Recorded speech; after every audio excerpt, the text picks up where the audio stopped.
didn't see oral pathology as a part of head and neck. So this is a component of head and neck pathology.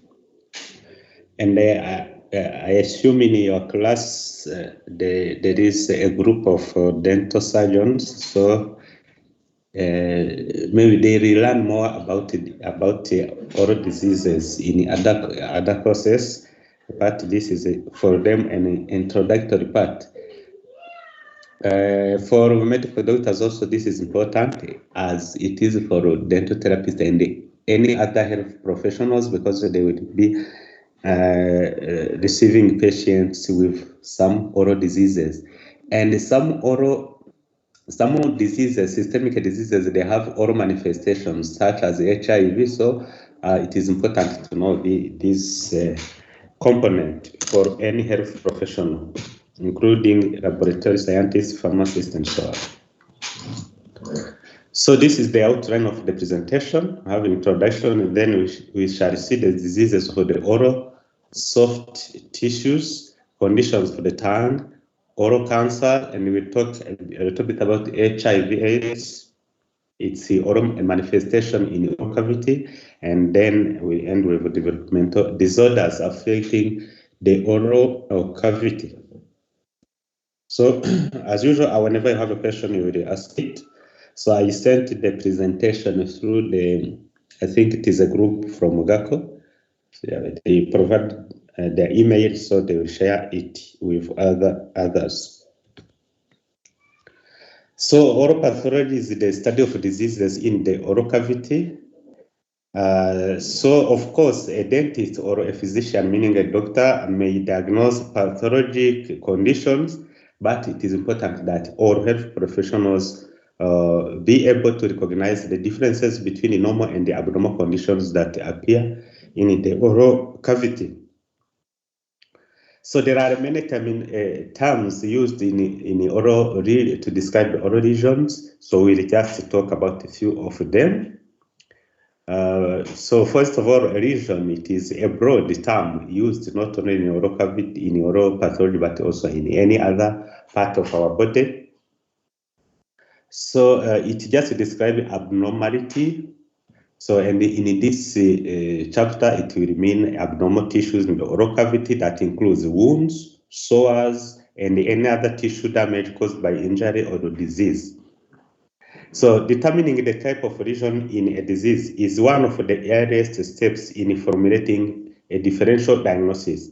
So, this means before you diagnose a disease, you must describe what you see. That is a very important step for medical doctors and dentists or dental surgeons. So you must first note how to describe what you see. It is not enough to say I see a tumor, or I see a swelling, or I see an ulcer. You must know how to describe it. So the types of lesion in the oral mucosa are classified as whether they extend below or extend above the surface. So meaning that they are at the lower level as compared to the surface, or they are above the level of the surface. So that is one. So it can be elevated or it can be excavation. They can be flat or even with the surface. So many systemic diseases as well as infectious diseases have oral manifestations, and this is what I said about HIV/AIDS. HIV/AIDS, as we know, it is a disease whereby the immunity is damaged, if I can say so, and it has many manifestations. So the patient can have a skin manifestation. The patient can have oral manifestation, digestive manifestation, and so on.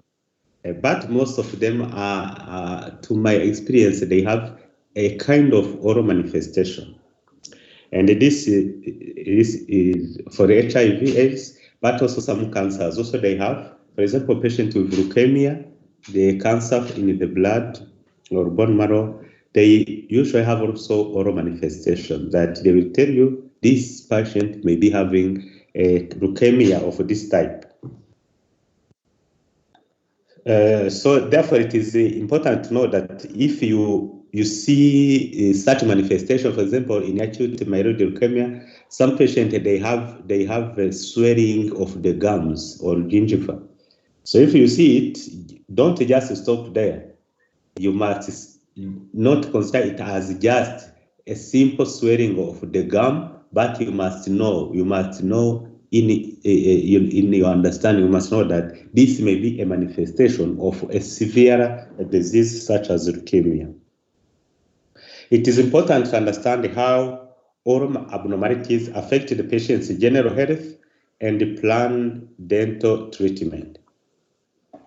So there are some diseases which, of course, will disfigure the patient because, for example, if a tongue is swollen, the patient not only may have a problem in speaking, but also aesthetically, the tongue may protrude, and that is for him or her something which is like stigmatizing. So it can also affect the way he would eat. If someone is having ulcers in the oral cavity, for example, patients with HIV, they used to have a Candidiasis, which is a fungal infection, causing ulcerations. So therefore, for them to eat will be very difficult. Even to take drugs, you will see such a patient, and it is problematic to manage them because most of their drugs must be taken orally. And if they have ulcers in the oral cavity, in the esophagus, it will be a big issue or challenge for healthcare professionals to know how to treat such patients. So before you can recognize the abnormal conditions, you must have a solid understanding of the appearance of the normal oral conditions. I think this understand. You must know the normal anatomy. You must know, and know also there are some conditions which may appear as abnormal, but which are not really abnormal, or they are not diseases. They are just maybe changes. They can be just mere changes, as we shall see. For example, there are some people who are born with some cavity in their mandible. And this, if you see on the radiology, you should not be mistaken that the tumor destroying the body and so on. So it can be just almost a normal condition, so don't consider it as an abnormal thing. So shall we see one such example? So as I said, the regions of oral cavity, they are classified as those extending below the surface or above the surface.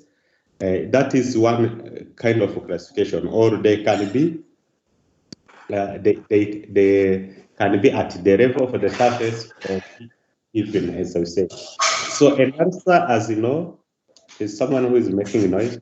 An ulcer is a defect or break in the continuity of the oral mucosa that creates a punch out area similar to a crater. So everybody knows what ulcer is. Some individuals, they have ulcers on the skin, on the stomach, as we saw last time, and so on. So when there is a break and excavation in the surface, either on the skin or on mucosa, that will be ulcer. So erosion of the soft tissue, this is a shallow defect in the mucosa caused by a mechanical trauma. It can be, usually it is the term erosion, we use it when it is like an ulcer, but which is not very deep. So it is when, in histopathology, we use this term erosion when it is like an ulcer, but it is not as deep as an ulcer is. Abscess, you know that it is a localized projection of a pus in a circumscribed area, and you saw this in inflammation, and I repeated it in other presentations. So abscess, it is composed by a necrotic tissue debris plus maybe bacteria, if the lesion is caused by bacterial infection, and the neutrophils. And it is usually circumscribed. The body tries to put a limit on it by creating a capsule. A cyst is a closed sac or pouch that is lined with epithelium and contains a fluid or semi-solid material. So anything abnormal, let's say swelling, in which you have a capsule and inside it you have a fluid, but which is not a pus, it will be called a cyst.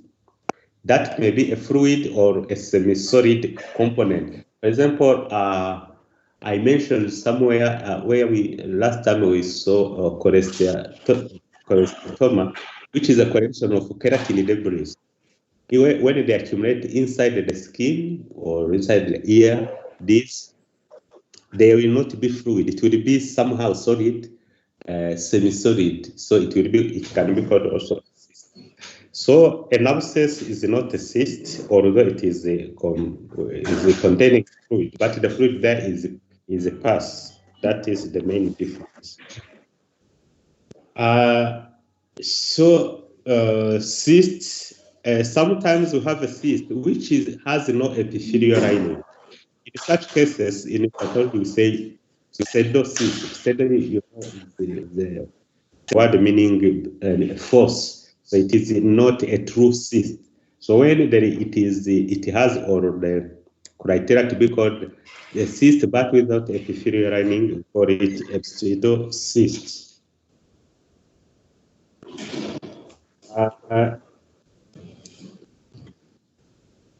So it is important to understand all these terms, as I said,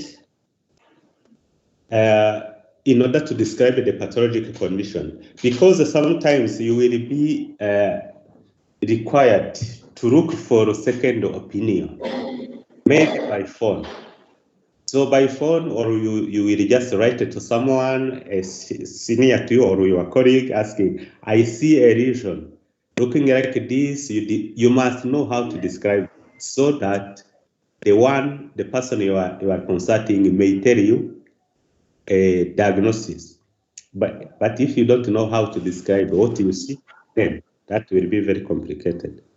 And that's why you have this course of signs and symptoms, especially signs. The signs you must know to describe what you see. You know, these phases of clinical examination, physical examination, inspection, palpation, percussion, and auscultation. So you must know to describe everything you find through these processes. So you should use these terms in the clinical setting so that they become part of your everyday professional vocabulary. So don't use the terms used by other people who are not health professionals. You are a health professional. When you talk to health professionals, you must use terms, technical terms or medical terms. If you are talking to the general population or the lay people, then you can use just a simple language. So we have seen the lesions extending below the surface. We have seen cysts, we have seen ulcers, erosion. Here now we are going to see lesions extending above the surface. So the first one is blisters. They are also known as vesicles. These are filled with a watery fluid. But the difference here is that they appear above the surface, while the cyst appears inside, below the surface. So usually inside the soft tissues. So that is the main difference. So a blister can be very small, and usually when it is very small, it is when we call it a vesicle. When it is larger, we tend to call it a blister. Pustules, it is like a blister, but it is filled with pus. So this is different from abscess. Abscess, it is inside the soft tissues, so meaning below the surface, while the pustule is above the surface. Hematoma, it is similar to blister, but it is filled with blood. You saw this in hemodynamic changes in general pathology. A plaque is any part or flat area that is slightly raised from the surface. So, for example, when there was still leprosy, the leprous people, they have plaques. We shall see some of the pictures, but you must understand it is something which is raised above the surface, from the surface, and is flat. It in a difference to the papyrus and the blisters and so on. So there are other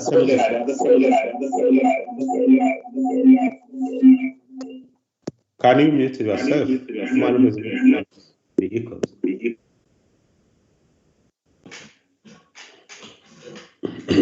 Excuse me, Prof. Yes?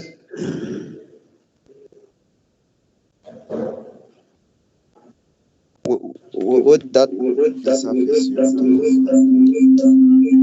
I can't hear you. There is an echo there.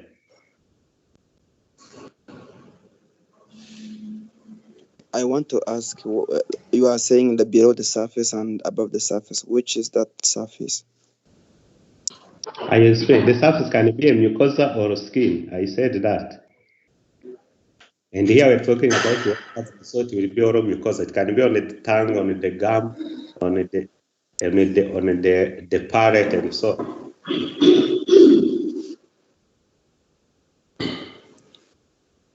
So the sources of information for diagnosis, first, as you know, you must take the history of the patient. Don't rush to examine a patient or even giving a diagnosis without asking what happened to the patient before having that disease, and what is the history of in their family. Does anybody has any disease connected to that, and so on. Then after that, you go on to clinical examination. Then after clinical examination, of course, after a history, clinical examination, then you have provisional diagnosis in your head, what we call differential diagnosis. Then to confirm one of these diagnoses, you must do investigations, which can be imaging, laboratory, and then microscopic examination. This will be in pathology or in microbiology and so on. It can be surgical biopsy and so on. And then you treat. You treat either using drugs or using surgery. And then there are other. These differential findings, it is what I describe. Differential diagnosis is always there. Sometimes you even treat without having the final diagnosis. You treat and then you give the diagnosis afterwards. I think I explained this last time when we started this course, that there are the scenarios whereby you give a diagnosis after treating. I think I have given an example from you are suspecting malaria or typhoid fever.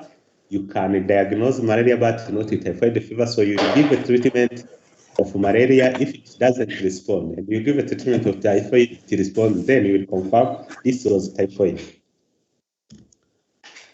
So examples of the lesion conditions diagnosed on a basis of appearance. So it means this they don't need laboratory or imaging. It doesn't need biopsy to diagnose fissured tongue because you see that it has fissures here. It's just a clinical diagnosis. So you will have just to ask history what happened, and then you see clearly if these are fissures or not. If you confirm they're fissures, then you say fissured tongue. And then you go on to treat. Median rhomboid glossitis here you see. So glossitis means inflammation of the tongue. So there is an area which is reddish on this upper right figure. There is an arrow pointing to that. Other things like lobulated torus. So torus, this is swelling in the oral cavity, to be called tori. There are many called tori. one epidermal torus. So you see here in the parent that we have it here, which is lobulated. It is as if there are three tori, but it is one which is just lobulated.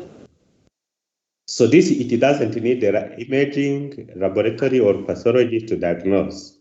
Here we have on the lower right, we have bilateral manipulatory. You see here on this is the right side of the patient, and the left, on both sides we have these swelling, which are just tori. So there will be just a swelling of the gum. Sometimes even the bone will protrude inside.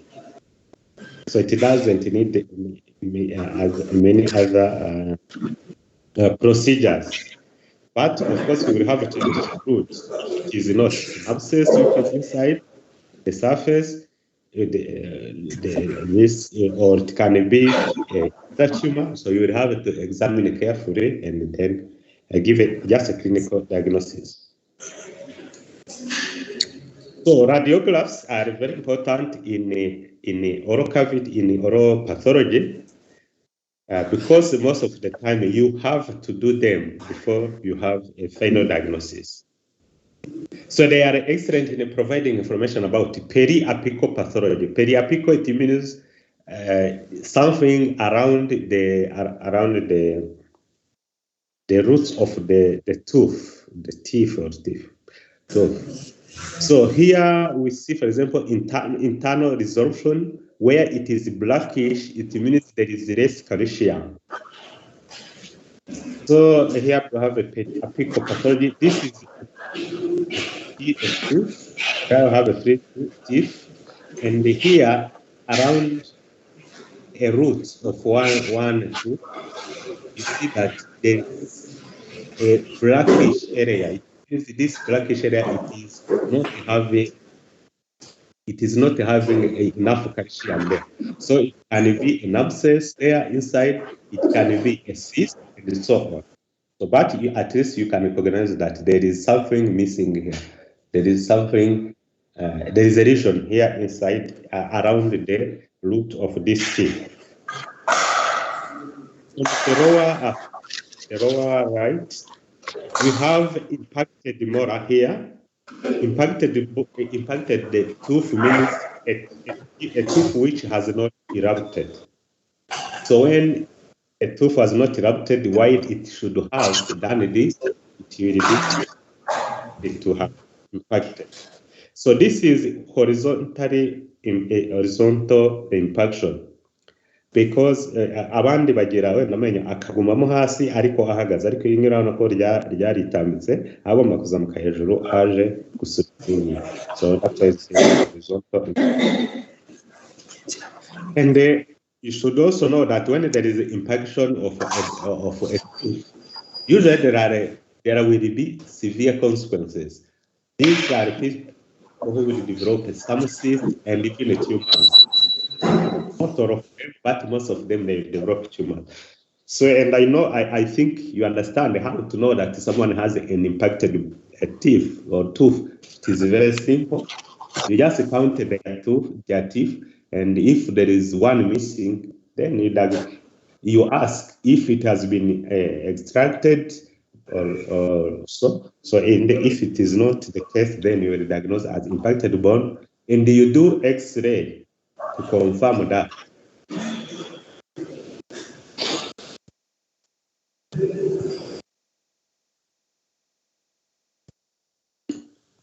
So the microscopic diagnosis, when there is a suspicious lesion, tissue will be removed and sent to pathology for biopsy for microscopy. The procedure is very often used to make a definitive or final diagnosis.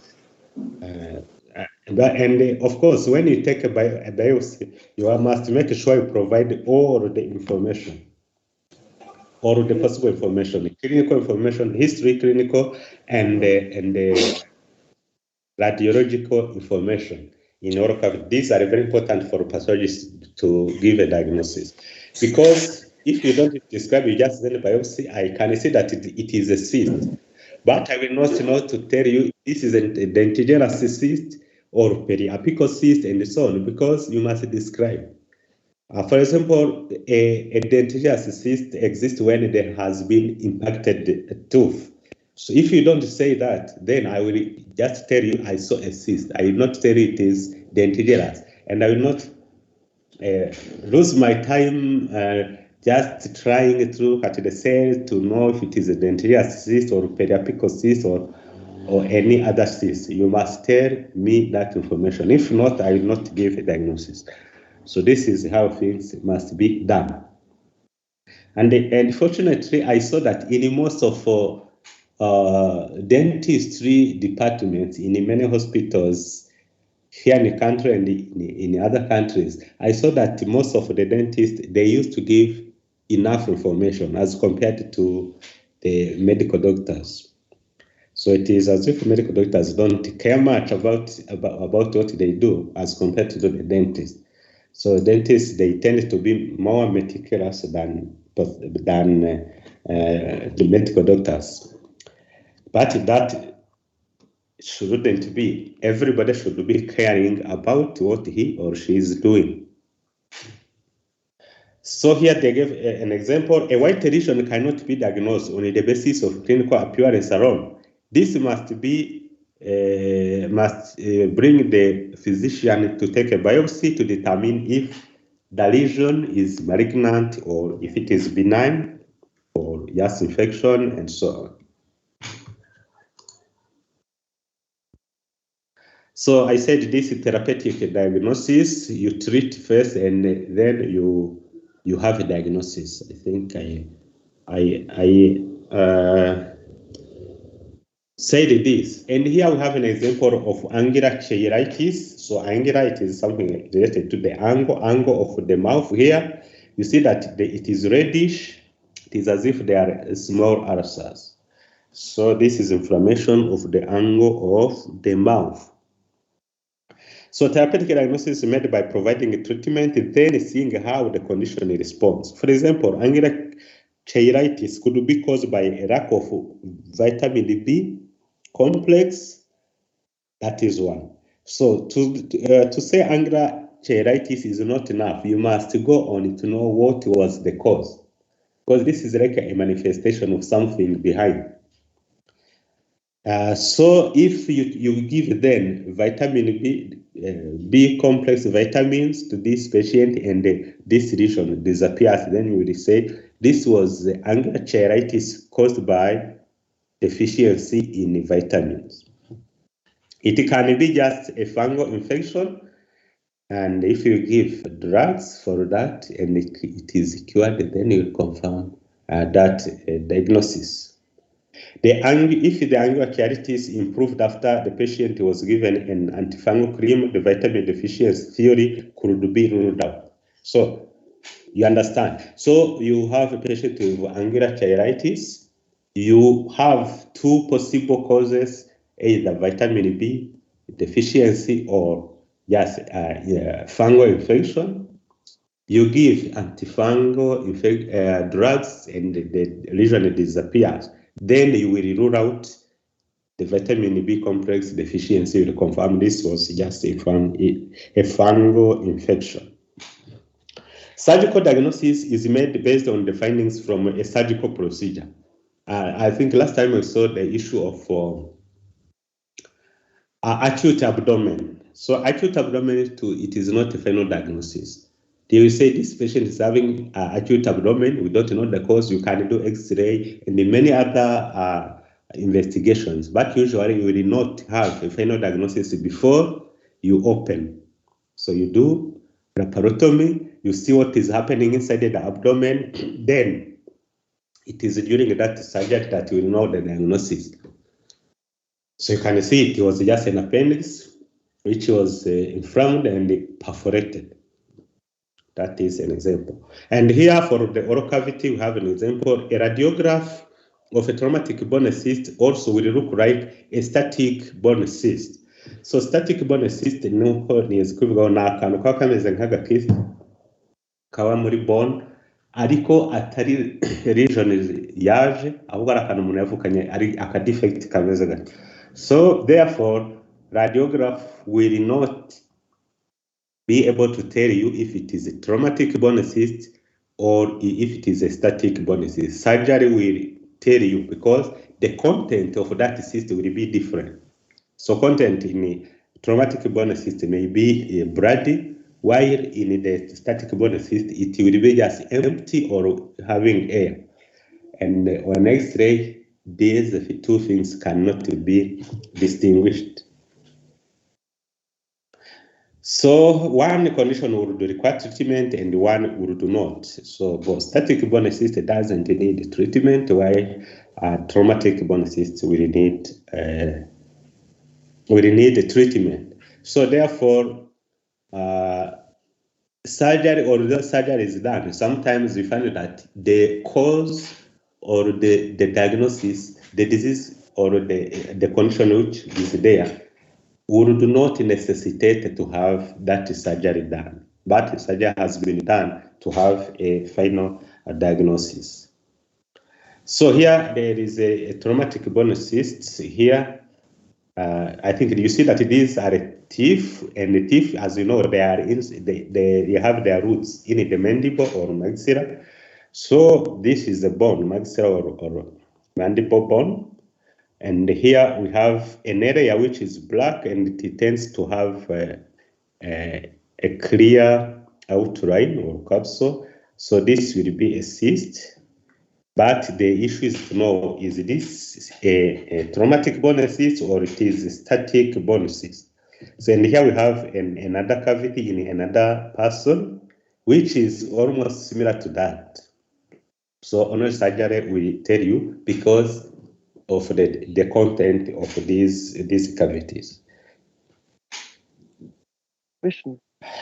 Yes? You've said about traumatic cyst and the static bone cyst. I wonder that when you found that is traumatic cyst, you gonna to remove it. But if you found that it is the static bone cyst, also you're gonna to remove it. Okay, thank you. As I said, for the static bone cyst, it doesn't have any content. So it can be just air or nothing, just it nivide. So if nivide susakurami, that's why they said it shouldn't need surgery. That for the traumatic bone cyst, because it is containing bloody content, that must be removed, because if it is not removed, it can cause other problems, and it is painful. It can be painful if it stays there for long. But the static bone, as I said, there is a cavity containing nothing. So if you do surgery, of course, you will find that it contains nothing, so nothing to remove. That's why I said if it would be known before surgery that is a static bone cyst, there would be no reason to remove it, to do surgery. Thank you. Thank you. And if you try to remove it, okay, you remove its capsule, maybe that is it is of no use, because if you remove its capsule, still there will be that vacuum there. And if you have removed even its surface, you can cause more problem. It's capsule. So now the diseases of the oral soft tissues. There is one called the leukoplakia. It is leuko, you know what it means, white. Leukocyte, it means white cells or white blood cells. So leuko means white. So leukoplakia, it is a whitish patch or plaque that cannot be characterized clinically or pathologically as any other disease, and is not associated with any physical or chemical causative agent except the use of tobacco. So it means it is like a diagnosis by exclusion, what I explained last time. So you must exclude any other disease, as it is written here, before you say it is a leukoplakia. Because you can have the same region, whitish patch or plaques, which are caused, for example, by fungal infection. We shall see some pictures. Can be caused by fungal infection such as Candidiasis. It can be a manifestation of a cancer and so on. So when you have excluded all these others, then you can give this diagnosis of leukoplakia. And it is said that you see that between 5 and 25% of these cases, they are premalignant. It means if it stays there for longer, then the patient may develop a cancer. So as it is written in the first paragraph here, it is likely that tobacco is one of the causes of leukoplakia, because they said it is not associated with any physical or chemical agent except the use of tobacco. So no etiologic factor can be identified for most persistent oral leukoplakia. This is called the idiopathic. Idiopathic, it means the cause is not known. So therefore, if you are asked to list the etiologies of leukoplakia, the first one will be idiopathic, meaning the cause is not known. For other cases, the cause may be known, and this may be trauma, tobacco use, especially those who the chewing tobacco. I think in our country it is used by females, but in Europe, so that even males they used to chew. The use of alcohol infections such as Candidiasis, syphilis, Epstein-Barr virus, these ones, they cause a separate and distinct non-premalignant lesions, and this is called the hairy leukoplakia. It is not just a simple leukoplakia. This the one caused by Epstein-Barr virus. Otherwise, Candidiasis and syphilis may be manifested like leukoplakia. Chemicals, this is called the sanguinaria. I don't know it, I have not seen it. So immune defects. So it has been seen that patients who have been transplanted, they tend to have leukoplakia. And as such, it is said that people who have immune deficiency, they are more likely to develop leukoplakia. So, of course, including those with HIV/AIDS. So here we have, I think it is clear, you see a patch here, whitish patch on the gum. So it is here. And here on the lip, they say verrucous or nodular leukoplakia. So above here, it is a plaque, but here there are nodules or verrucous. And they are whitish. Another reason is erythroplakia. Erythro, you know that it means red. That is not white, it is red. A red and often velvety region, which, unlike leukoplakia, does not form a plaque, but is a level lesion with or depressed below the surrounding mucosa. So it means it is just a matter of redness. The lesion is not raised above the surface. It is at the same level as the surface, the normal surface of the mucosa, or even it can be depressed. So this, you see that it is different from what we saw for leukoplakia, which are usually raised above the surface. Red oral lesions usually are more dangerous than white oral lesions. The danger here, it means the risk to develop, to be associated with a cancer. Because as it is said here, carcinomas are seen 17 times more frequently in erythroplakia than in leukoplakia. But leukoplakia are far more common. So here it means you will see many patients with leukoplakia than erythroplakia. But when you see a patient with erythroplakia, you must know that he or she has a 17-fold higher risk of developing a cancer a carcinoma than a patient with leukoplakia. So erythroplakia, I think you see areas which are red here. Ahangaha hari umweru ntabwo ari region ni iyo ufashe ifoto hari ahantu hari aho amazi y'amacandwe n'ikindi hazaho iyi ni reflexion y'urumuri. But below here, this tongue, you see areas which are white and raised, and there are other areas which are more red than the normal surface of the tongue. So this patient has a combination of erythroplakia and leukoplakia.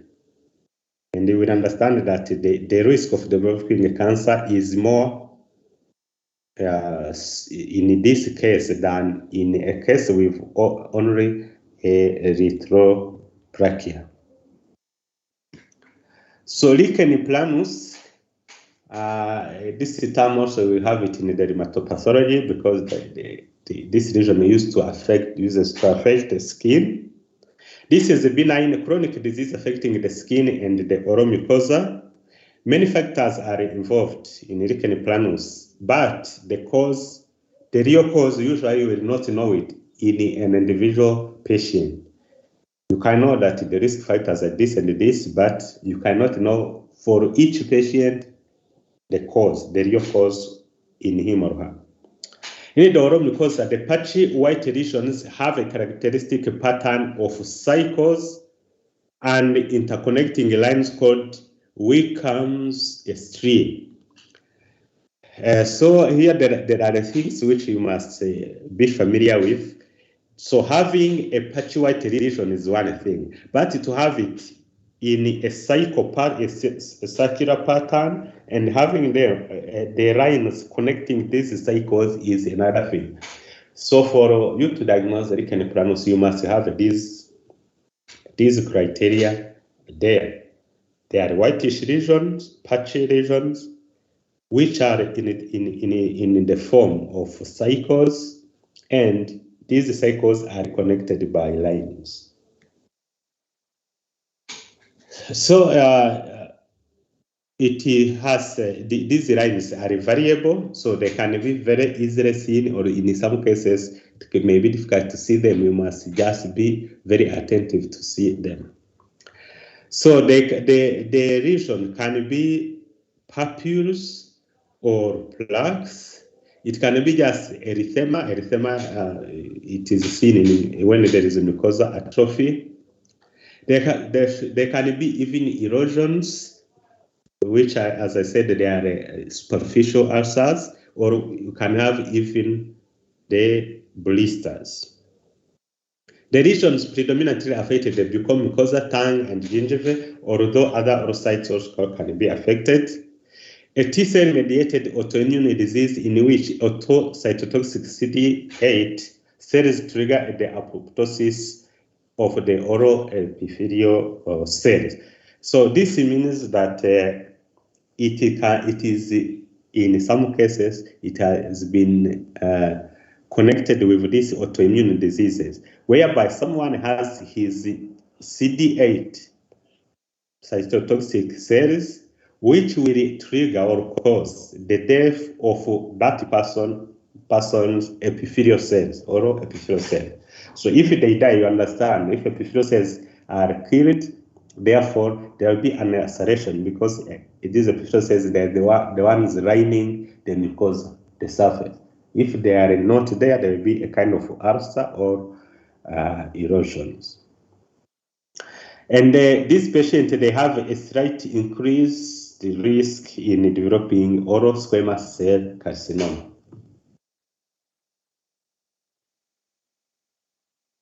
So here we have a picture. So we have these whitish lesions that are said to be somehow circular, and which will be having interconnecting lines between them. So, but here they say this is a reticular form. Reticular form, it is ahangabona ari nk'inziga zigiye zifatanye. They say it is reticular. So here it is not reticular as such, you see, they seem to be nodules. Of course, to confirm the nodules, you have to palpate.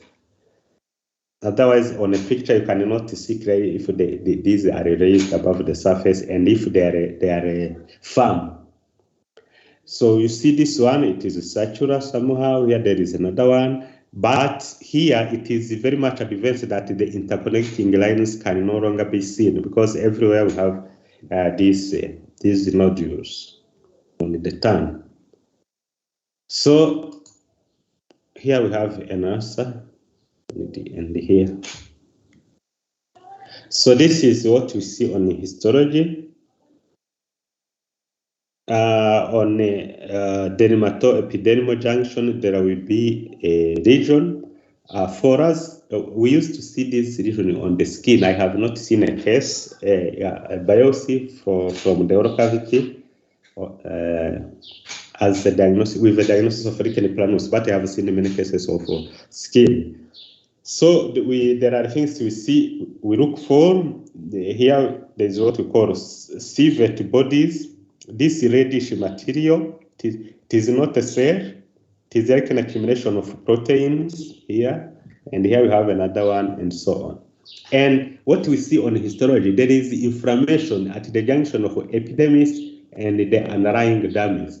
So if it is in the oral cavity, you understand it will be between the squamous cell, the stratified squamous epithelium, and the underlying connective tissue. This is why we see this inflammation with these civet bodies and so on. So that was lichen planus. Then candidiasis.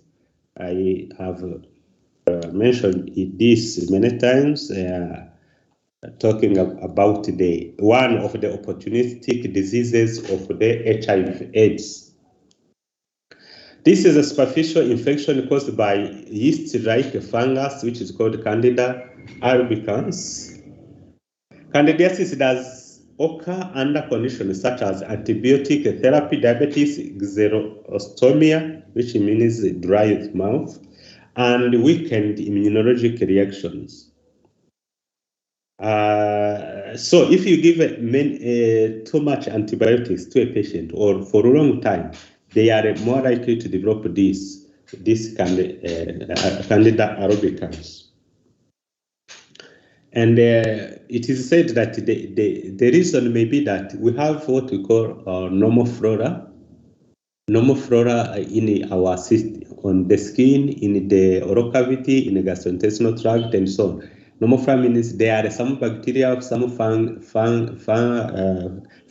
and so on, which are there and they don't cause any harm. But when there is imbalance between them, then the one which persists may cause problems.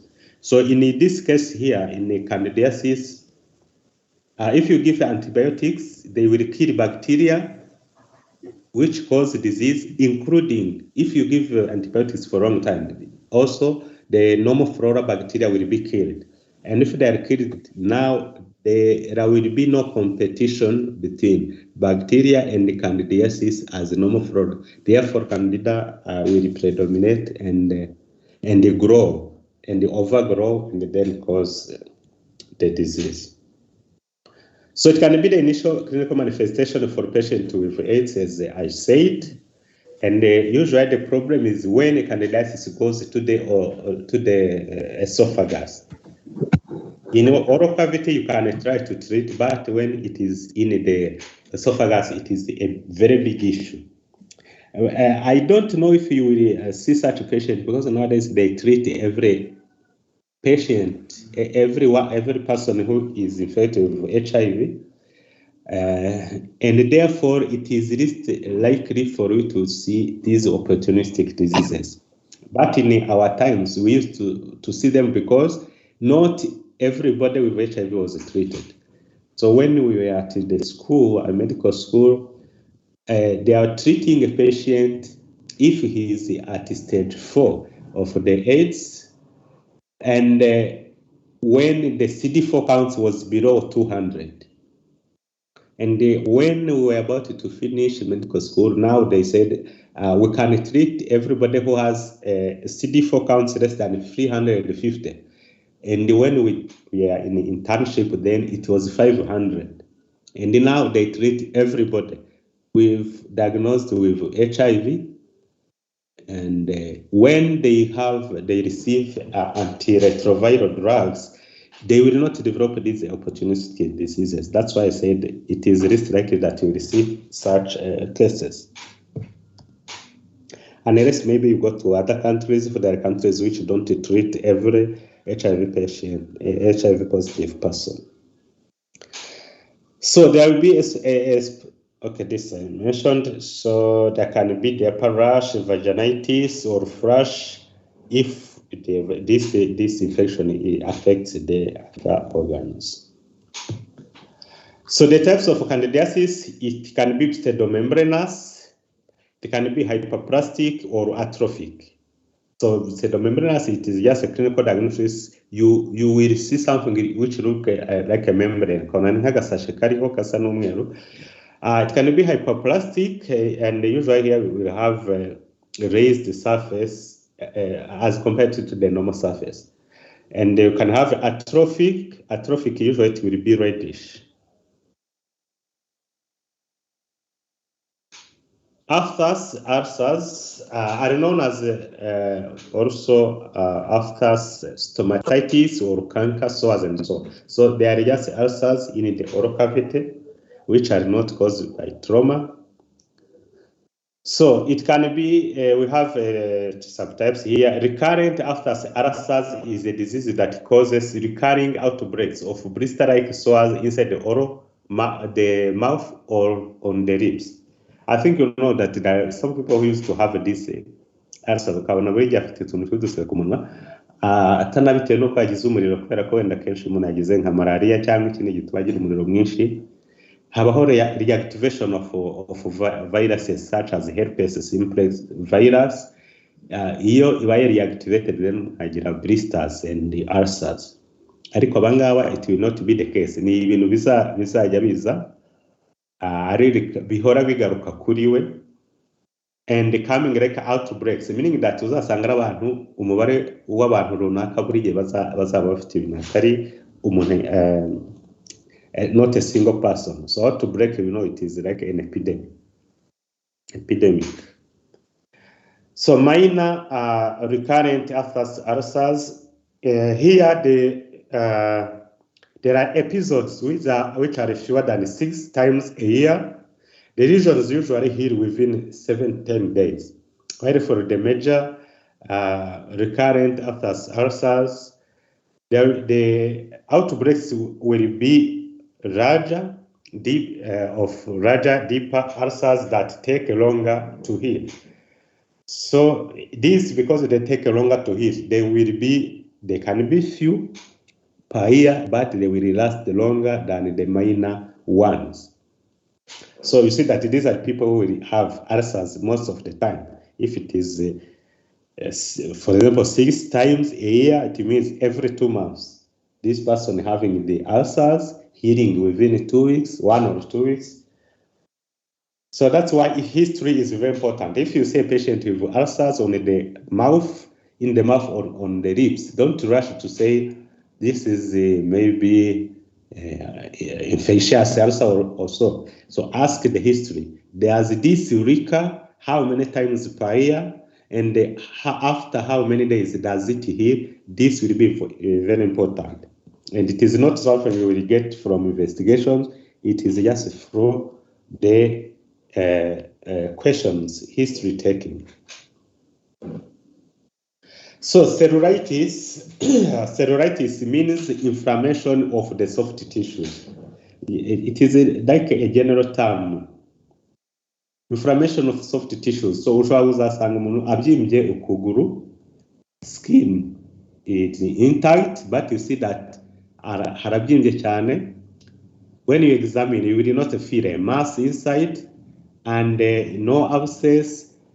So nta kintu kiba kiri anatomical ushobora kubona usibye kubona ko habyimbye gusa because of inflammation. So in general they call this just cellulitis. So when you do a biopsy, you will see that there is just inflammation in the muscle, in the fat, in any other connective tissue, and it will be edema, of course, because this will be an acute inflammation usually. So therefore, a cellulitis will be like a diagnosis by exclusion. You must exclude an abscess, you must exclude a tumor, and then confirm this is just a cellulitis. So it develops rapidly with a high fever. The skin becomes very red, and there is a severe throbbing pain as the inflammation localizes. It is associated, if it is seen in the oral cavity, it will be also associated with oral infections. And cellulitis associated with oral infection is potentially dangerous because it can travel quickly to sensitive tissues such as the eye or the brain. Yeah, this is very important to know. Ngira ngo mwarabize cyangwa barababwiye ko hari iyo umuntu afite akantu kameze nka infection kose ahari ku mutwe ariho hose, hano bagira blisters, abantu by'amaheri mu maso bizamo pus. So when there is a pus, it means there is infection. Ukabona rakamenye ntacyo bimubwiye, but the risk is that when you do that, the pus can spread through the tissues and go to the brain.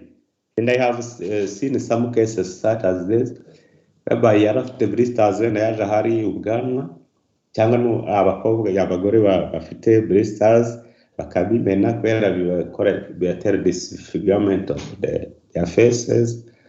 Noneho ukazasanga mu minsi mike agize meningitis, because the infectious agents have spread to the brain or intracranial.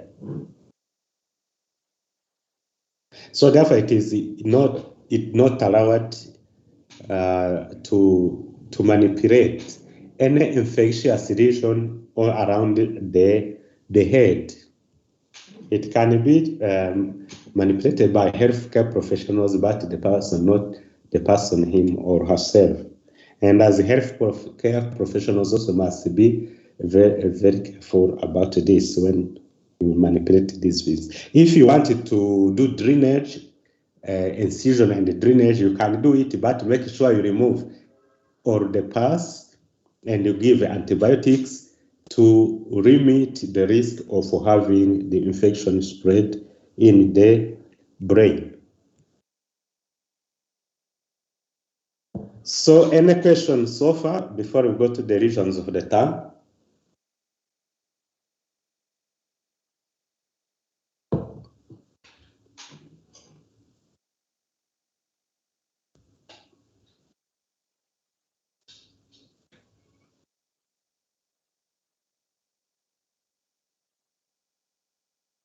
Okay, let's proceed. Regions of the tongue.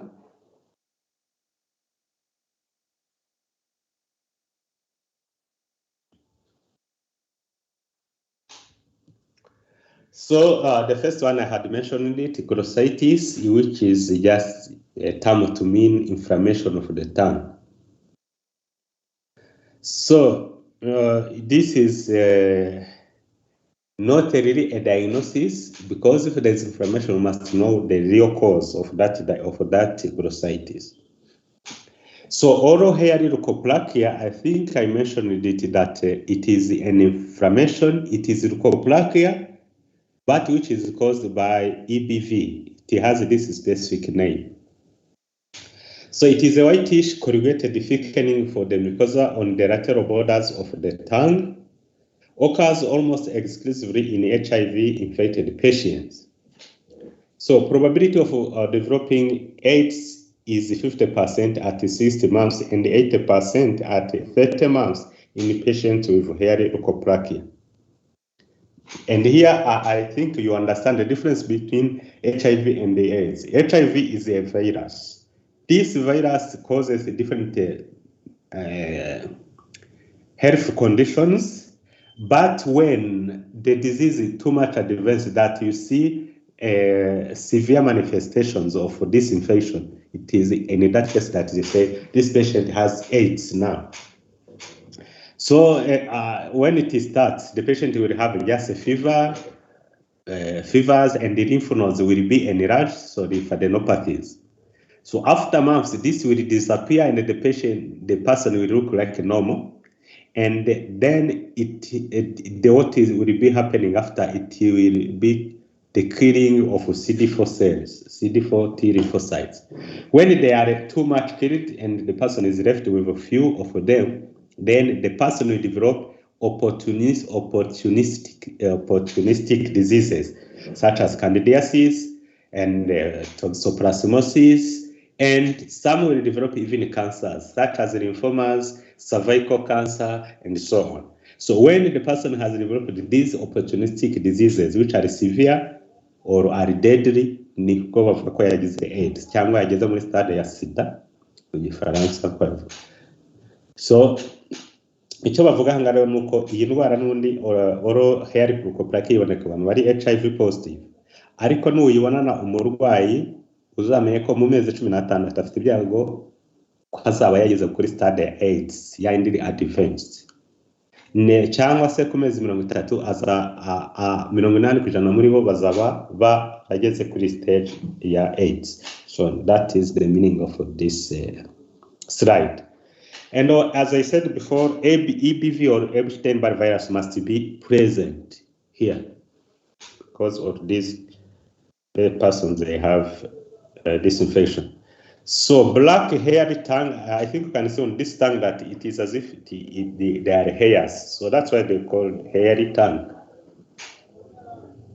And here it is black because these hairs are black. It may be caused by oral flora imbalance after the administration of antibiotics. The filiform papillae are so greatly elongated that they resemble hairs. And this one, the black hairy tongue, is different from what we saw on the previous slide, oral hairy leukoplakia. This is leukoplakia. This is just a black hairy tongue, which is not associated with HIV. The patient may have HIV, but not all of them will have associated HIV. The main cause of this is the administration of the antibiotics, which will kill bacteria and therefore create an imbalance in the flora, as I had explained before. So bacteria are killed, only maybe fungi are still there, and they will cause these papillae to overgrow and appear as hairs. So they will be stained by food and tobacco, producing the name black hairy tongue. So as you know, the papillae themselves, they are not black, but because there will be food and tobacco debris which are kept between these papillae, the papillae will appear black and first the disease called black hairy tongue. So geographic tongue is another diagnosis. Here the tongues will develop multiple areas of desquamation, meaning that there will be rows of the filiform papillae in several irregularly shaped but well demarcated areas. So geographic ntabure na geography isanzwe, ahubwo muri medicine muzayamuvuga ngo umuntu afite geographic necrosis. Icyo bishaka kuvuga nuko ubona nka kumwe ushushanya ikarita y'ibihugu cyangwa uturere n'ibindi, uko imirongo igenda itari regular, igenda igoramye, igira gute, inyura so itari straight. Nicyo gituma bavuga geographic. So it has nothing to do geography as such. No, the way it appears, it is like a map, a geographic map of a country or a region. That's why they call them geographic tongue or geographic necrosis and so on. Irregular shape. So the smooth areas resemble a map. Okay, it is what I was explaining. First, the name geographic tongue. So over a period of days or weeks, the smooth areas and the whitish margins seem to migrate across the surface of the tongue, by healing on one border and extending it to one another. So ngira ngo muzamubona no mu bitabo bimwe babyita migrating geographic tongue. Nicyo zabivuga nuko the regions are there, they look like a map, but because the regions will change its location after some days or weeks, niyo mpamvu zahita migrating. So the patient may come today and you see that the region is on the left side of the tongue. And if the patient comes after 2 weeks, you will see that the region is on the other side of the tongue. That is why they call it migrating geographic tongue. For fissured tongue, so you see fissures, so don't need much more to say here. So a variant of normal. Hari abantu bafite ururimi rujya gusa kuriya ariko na bidakabije wenda ariko aremye ariko iyo umuntu atarabisanga ukabona yabigize, then it will be pathology. The cause is not known. Some they say there is a vitamin deficiency, others they say there is a chronic trauma over long periods, and so on. So usually it is on the dorsal surface of the tongue. So you see grooves that become irritated if food debris collect in them. So that is the risk. If food debris collect there and stay there for a long time, they can cause superimposed infection and so on. The patient with a fissured tongue is advised to brush the tongue gently with a soft toothbrush to keep the fissures clean of debris and irritants. So I think you in your classes you have a dental surgeon, student in dental surgery, and you have also your colleagues in dental therapy who are more maybe practical at this stage, tell you what to do to prevent these diseases, how to brush the tongue, how to brush the teeth, and so on. So pernicious anemia, you saw this in hematology. The patient with pernicious anemia, they don't have absorption of vitamin B12. So people who have this condition show signs of anemia, weakness, pallor, and fatigue on session when they do exercises. Other signs may include nausea, diarrhea, abdominal pain, and the loss of appetite. So this is tell you that if you see a patient with such a sign on the tongue, you must also ask about these signs or these symptoms. If the patient has had them before or at that time, then you can be brought to ask for investigations in biochemistry to see if the patient has enough vitamin B12 or not. So the oral manifestations of this disease, they include angular cheilitis. I think we had mentioned it before. There is ulceration and the redness of the corners of the lips, mucosal ulceration, loss of papillae on the tongue, and the burning and painful tongue without any other region. You don't see any other region on the tongue, but you have these signs.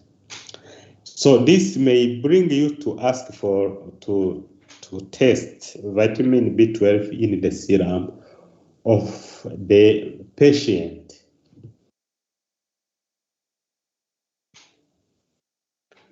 Okay, so the next part will be oral cancer. Do you have any questions so far?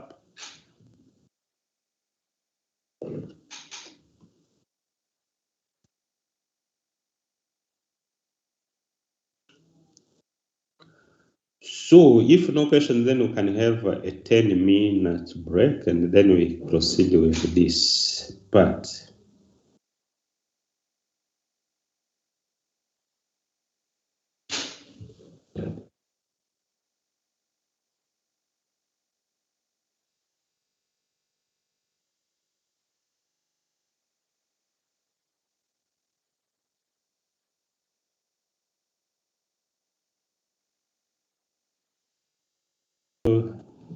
the presentation about oral cancer. I hope you can hear me and see the screen.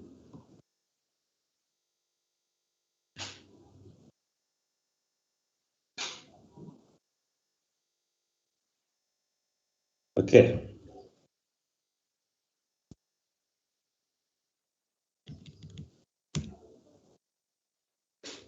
Okay, I think here there is a patient with erosion on the lip, lower lip.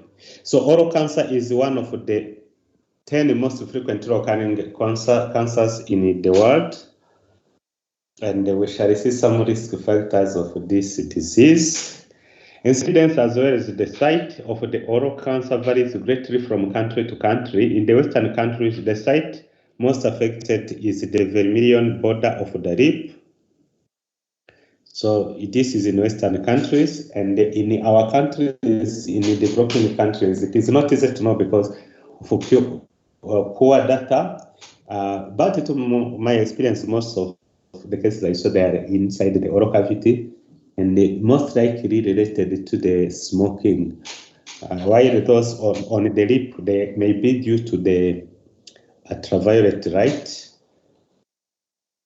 So most of the oral cancer do not cause pain in the early stages, and this also happens for other cancers such as breast cancer.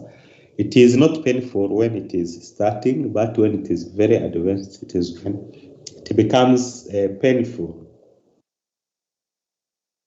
And the far-off dentist is most likely to be the first to detect them.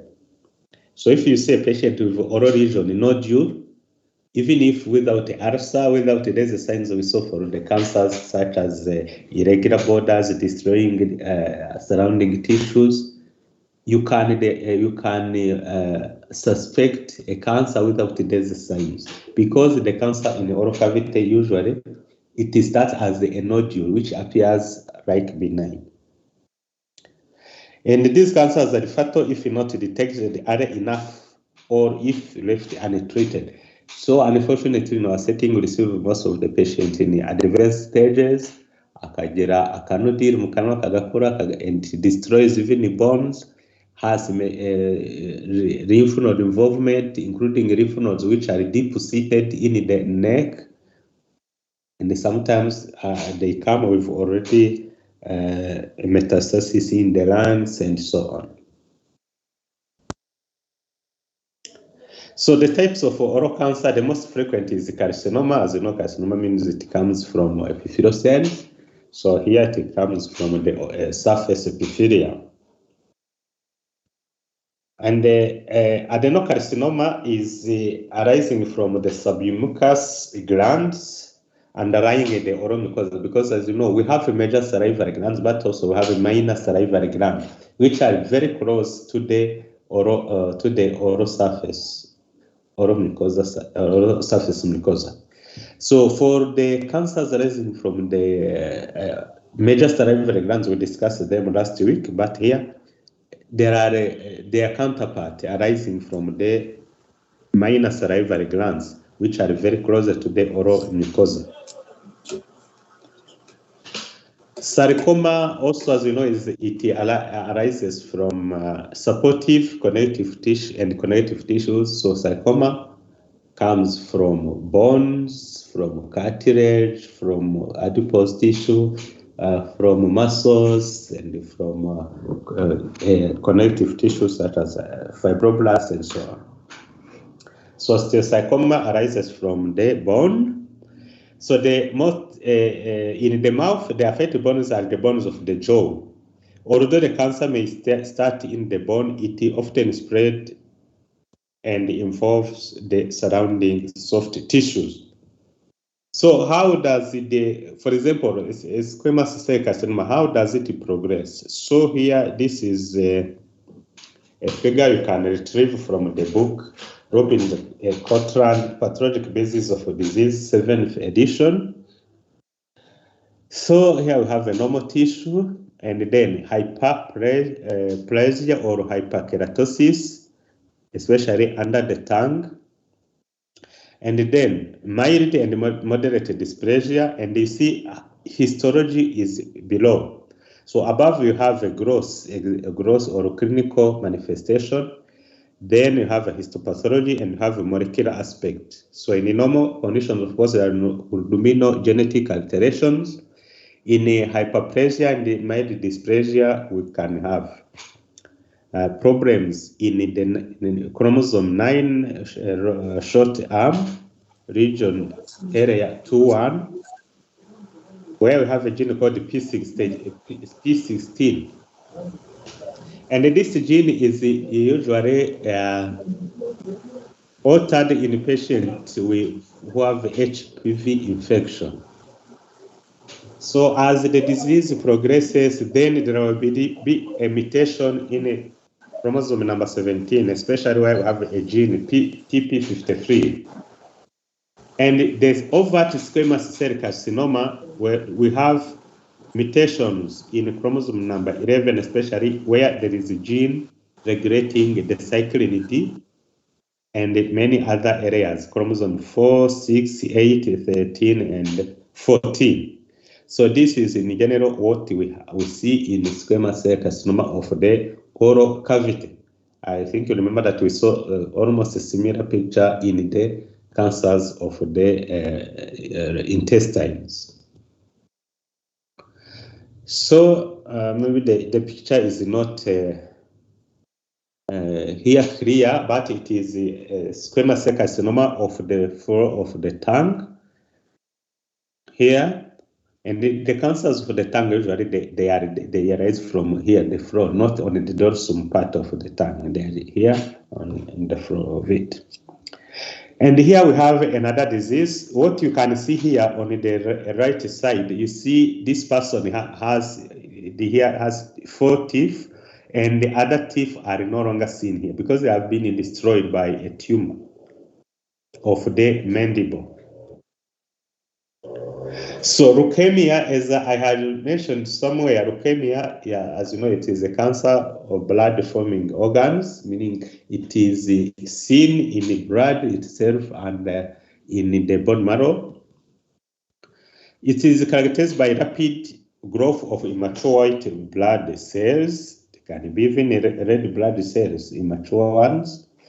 Oral symptoms of leukemia may be some of the first indications of the disease. That's why when I started, I said, when you see, for example, hyperplasia or swelling of the gums as in this patient, you should not say this is just simple thing. You must think beyond what you see as a scientist and think maybe this person may be having leukemia. Then you do examination properly. So the symptoms may be gingival hemorrhage. Yes, most of the patients with leukemia, they come with hemorrhage. Enlargement, spongy texture, ulceration, and magenta coloration of the gingiva. It is not only enlargement, it will be a spongy texture. Spongy, it means it's a sponge, it is a sponge. You sometimes ulcerated, and the color is magenta or brown.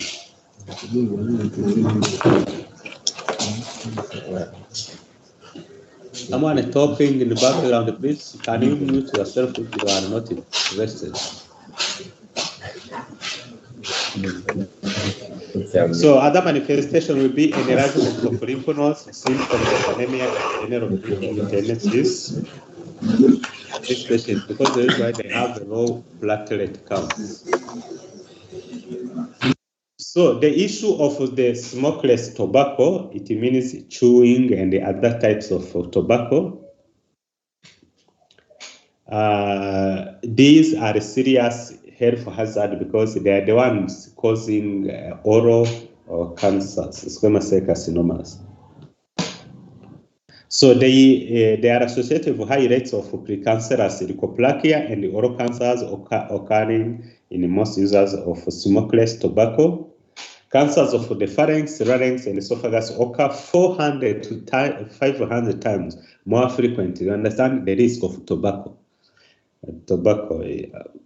So it means among 500 patients, esophageal cancer, larynx, or pharyngeal cancers, only one of them will be a non-smoker. Others will be smokers. Smokeless tobacco is also linked with an increased incidence of tooth loss from periodontal diseases. They used to have abscess and the other diseases around the roots of the teeth. Dental implications of radiation therapy. Also, if someone has received a radiotherapy around the neck or around the head, so this may have as a complication some problems in the oral cavity. So the first one, patient will have xerostomia. So the mouth will be dry. Another is radiation caries because there will be no saliva. So usually it appears first in the cervical areas of the teeth. The teeth also may become extremely sensitive to hot and cold stimuli. So this is what we call radiation caries. Another is osteoradionecrosis. It means there is a necrosis of the bone after radiation treatment. And here the problem may be there is a bone which is necrotizing, and therefore if it is necrotizing, ariho amenyo yafataga, then amenyo azavamo atakaza amenyo because of that. So that is in general what we can say about cancers in the oral cavity. So the most frequent is squamous cell carcinoma, and if you saw the pathogenesis, and the other cancers such as leukemia, they have oral manifestation, but leukemia is not a disease of the oral cavity per se, but it has oral manifestation. And also because cancer is treated with different options, including radiotherapy, that radiation may cause some lesions in the oral cavity. So other cancers, as I said, we cannot cover all the diseases. We have, for example, in children, we used to have rhabdomyosarcoma arising from the skeletal muscle. And of course, as I said, we have carcinomas arising from the salivary glands, minor salivary glands. We have not listed them here because we discussed them last time. So there is no difference between those cancers, whether they arise from the major salivary glands or minor salivary glands. They will appear the same histologically. So no need to repeat them again, but you must keep in mind that they exist. So the acquired immunodeficiency syndrome, it has oral manifestations, as I had said, and these oral lesions are prominent features of this syndrome. Oral lesions develop because of the breakdown of the immune system that occurs when T helper cells, which you know they are CD4 cells, they become depleted because of the disease. Because HIV/AIDS, the virus itself, it attacks these CD4 cells and it kills them, or causes them to be killed. So the patient's immune system is when it is severely damaged, it will be followed by death, and this death is usually caused by opportunistic infection. So you cannot say HIV/AIDS itself kills. What it kills are these opportunistic diseases, the cancers, severe infections, and so on. An opportunistic infection is one that normally would be controlled by the immune system, but that cannot be controlled because of HIV/AIDS. The immune system is not functioning properly. So you will see that in most of these opportunistic diseases, the cause is just a normal floral agent. But because the immunity is too affected, the immune system will not be able to control this for normal flora. Therefore, they will cause diseases. So this is what happens in most of for example, gastrointestinal tract infections, such as toxoplasmosis and so on. They are a normal flora, but when immunity is too much damaged, they will cause severe disease. It is important to remember that some of the lesions that look like HIV and AIDS-related infection may also be caused by other disorders. So that's why some opportunistic diseases may be seen in diabetes, not in HIV, because the diabetes also affects immunity. So the first one as opportunistic disease is the gingivitis, HIV-associated gingivitis. So you understand it is inflammation of the gingiva. It is also known as atypical gingivitis. In some cases, there may be progression of the bright red line from the free gingival margin over the attached gingiva and the alveolar mucosa. So it starts at the line at the border of the free gingival margins, meaning where the gingiva aho ubona ihurira n'amenyo. Niho ashaka kuvuga. It starts there, but it may progress to other areas. There is also periodontitis. It resembles acute necrotizing ulcerative gingivitis superimposed on rapidly progressive periodontitis. So the symptoms include interproximal necrosis and clattering, marked swelling, intense erythema over the free and attached gingiva, intense pain, spontaneous bleeding, and bad breath. So these are some of the signs of this periodontitis.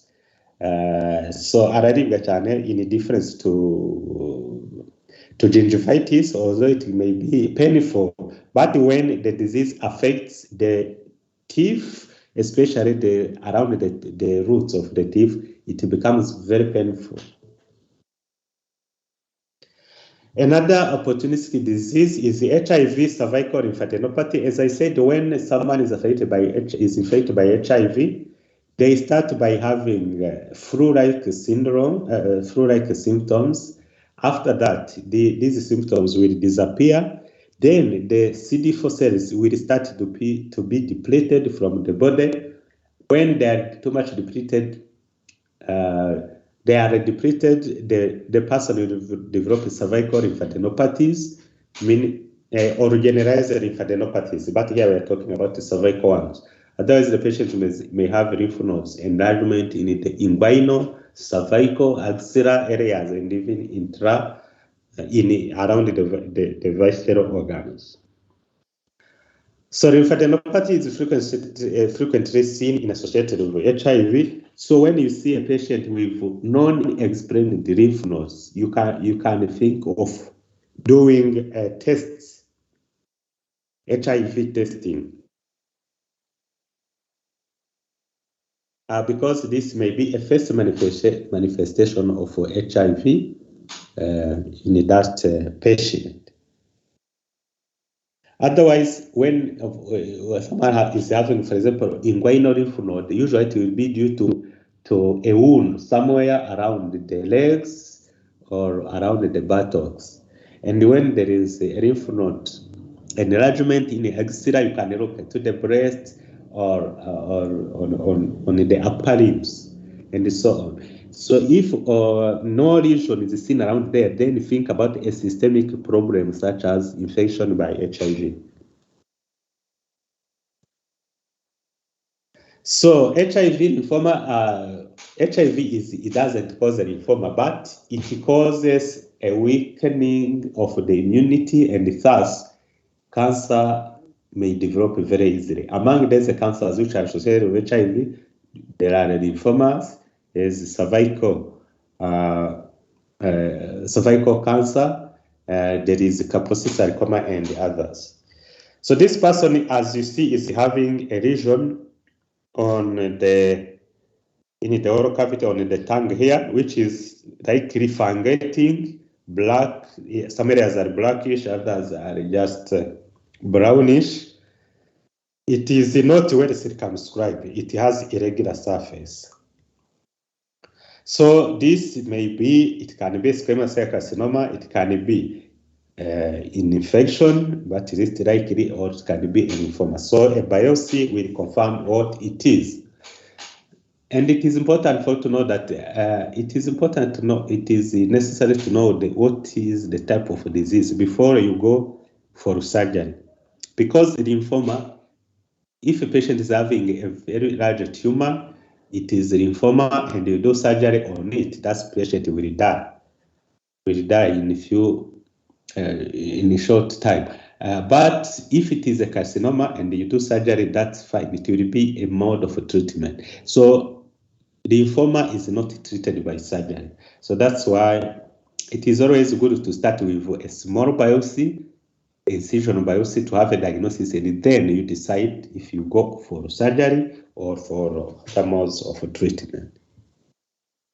So in the immune compromised individuals, a lymphoma will occur as a solitary lump or nodule, as a swelling or a non-healing ulcer that occurs anywhere in the oral cavity. So it can be on the tongue, on the floor of the mouth, and so on. The swelling may be ulcerated or may be covered with intact normal appearing mucosa. It is usually painful, it grows rapidly, and it may be the first evidence of lymphoma, because this patient may be having a larger lymphoma somewhere else and they have its counterpart in the oral cavity. So hairy leukoplakia, we have mentioned it before, but it is also one of the opportunistic diseases in cases of HIV/AIDS. So Kaposi sarcoma, so it was discovered by someone called Kaposi, and it is a cancer caused by a virus called human herpes virus 8, human herpes virus 8, HHV8. So harina baita Kaposi sarcoma herpes virus. So it depends on the book we are reading. But it is a tumor caused by vascular proliferation. Very small vessels, capillaries, they proliferate. But until now, nobody knows if these vessels are lymphatics or blood vessels. So there is still discussion. So usually, because it is vascular, when you see it, it will be looking red, very red. And sometimes because there is blood, there is hemorrhage, red blood cell extravasation, with its consequences, the lesion may appear brownish. So here you see it below the ear, so infra-auricular area. Here it is on the gum or gingiva, and so on. It can be seen anywhere, on skin, in the oral cavity, in the genital organs, in the eyes. So we see it in many areas. But so far, there are many types of Kaposi sarcoma. The first one is called the endemic. Endemic, it means it is caused by other things, not HIV. And there is the one which is HIV associated. Some people they call it epidemic. So endemic is something which is there, and it is seen in a few cases per region. But when it is called epidemic, it means there is an increase in the number in the incidence. So one is HIV associated, another one is endemic. So HIV associated, it is usually called the African, because this type of cancer of the HIV is more seen in Africa, while the endemic one is seen in the European countries and Northern America. So on the morphology also, it has many types, stages. So stage ya mbere ya Kaposi sarcoma uzabona kameze ko yari pari akantu kameze nka plaque. So it is not a very nodular. It is just a discoloration. Then nitinda usanga yazamutse aba raise the surfaces And as it stays for longer, it becomes a nodular, like what you see here on the graph. So nodular stage is the last stage of this disease. And you understand, for treating this one, if it is advanced on nodular stage, it will be more difficult to treat as compared to the plaque or patchy stage. So there is no effective treatment for Kaposi sarcoma, ariko igikunda kubaho nuko nka mu Rwanda dufite iyo umuntu ayifite afite HIV, iyo umuhaye imiti ya sida akenshi iyi cancer itangira kugabanuka.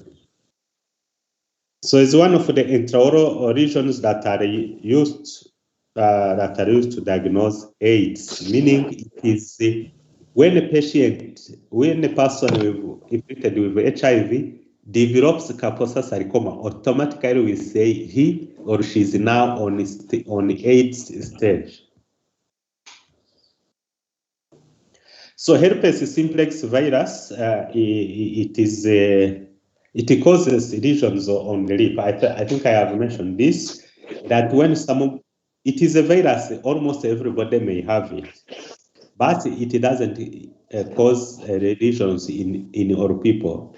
But when there is a cause of its reactivation, such as when you develop a high fever, this virus will be reactivated and the person will develop the lesions, blisters or vesicles, and then ulcerations. Affected area, especially.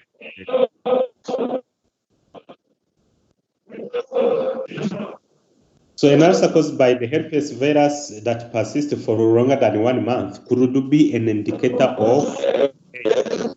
So then you understand that when you have a patient with such a condition, you should test for HIV. If he's HIV then positive, then you confirm that he's or she's entering into AIDS stage. So human papillomavirus, as you know, it affects not only anogenital areas, but it can affect also oral cavity. And the serotypes, the serotype HPV 16 and the 18 and the 53 and 58 and other high risk HPV viruses, as you know, they cause cervical cancer, penile cancer, vaginal cancer, anal cancer, squamous cell carcinoma, and these same serotypes also they cause oral and pharyngeal or squamous cell carcinoma.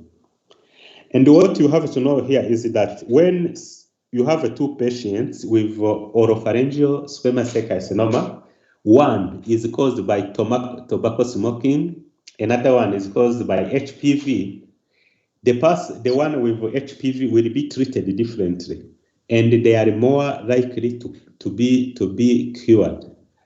So it has a better prognosis than the cancer caused by other agents. So therefore, it is important when there is a patient with an oropharyngeal cancer patient to test for HPV in the cancer cells is very important. Unfortunately, we don't do it routinely. There is one pathologist when she was finishing her studies here at the University of Rwanda, I think 3 years ago, she had done a research to see what is the rate of HPV-associated oropharyngeal cancers in Rwanda, and you have seen 18% of orosquamous cell carcinoma in the oropharynx in Rwanda, they are due to HPV. So these ones may be treated differently. For example, one is treated with radiotherapy, another one is treated with chemotherapy. So whether it is caused by HPV or not. And the prognosis, as I said, is better when this cancer is caused by HPV than when it is caused by smoking or other problems.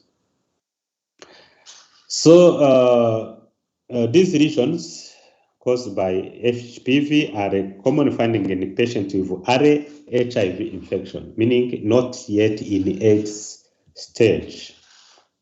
They appear as warts. So warts ni wari ubyimba bimeze cauliflower or choufle. So we call them condyloma. Condyloma, when especially in the anogenital areas, we call them condyloma acuminatum. When they are called condylomata acuminata. So they have raised cauliflower-like appearance. So when you see it, you can say it is a cancer, but they are not cancer, but they behave like cancers, although they don't kill. Any question about AIDS manifestation in the oral cavity?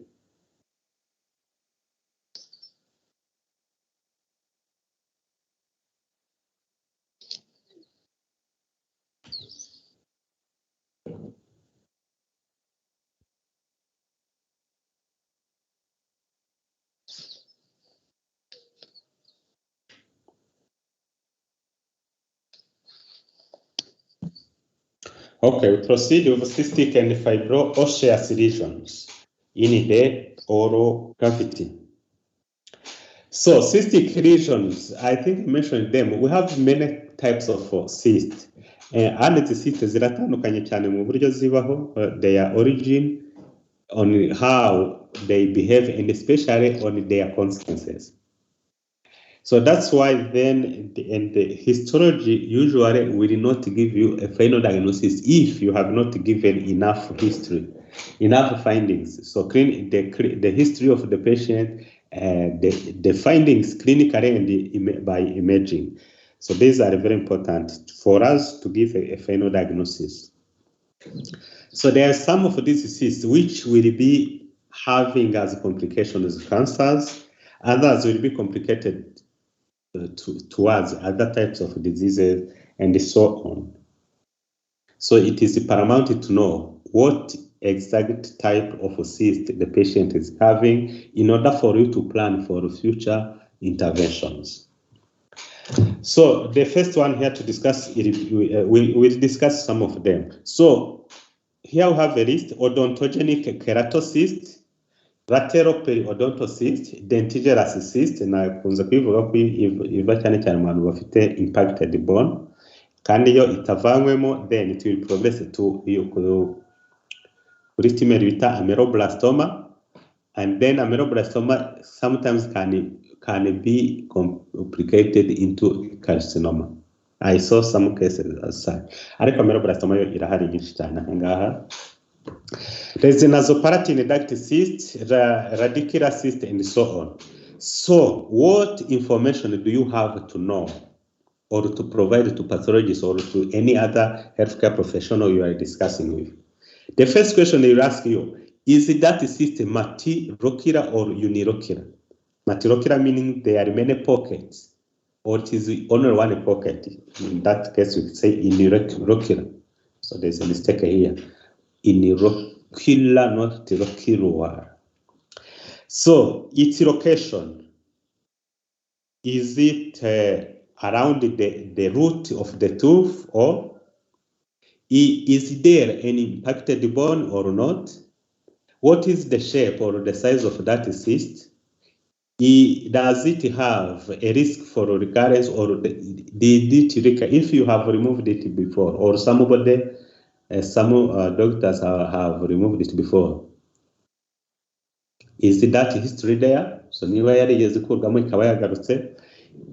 So other things will be predisposition, age, gender, and ethnicity, because there are some regions which are more seen in males, others in females, others in children, others in older people, others in blacks or whites, and so on.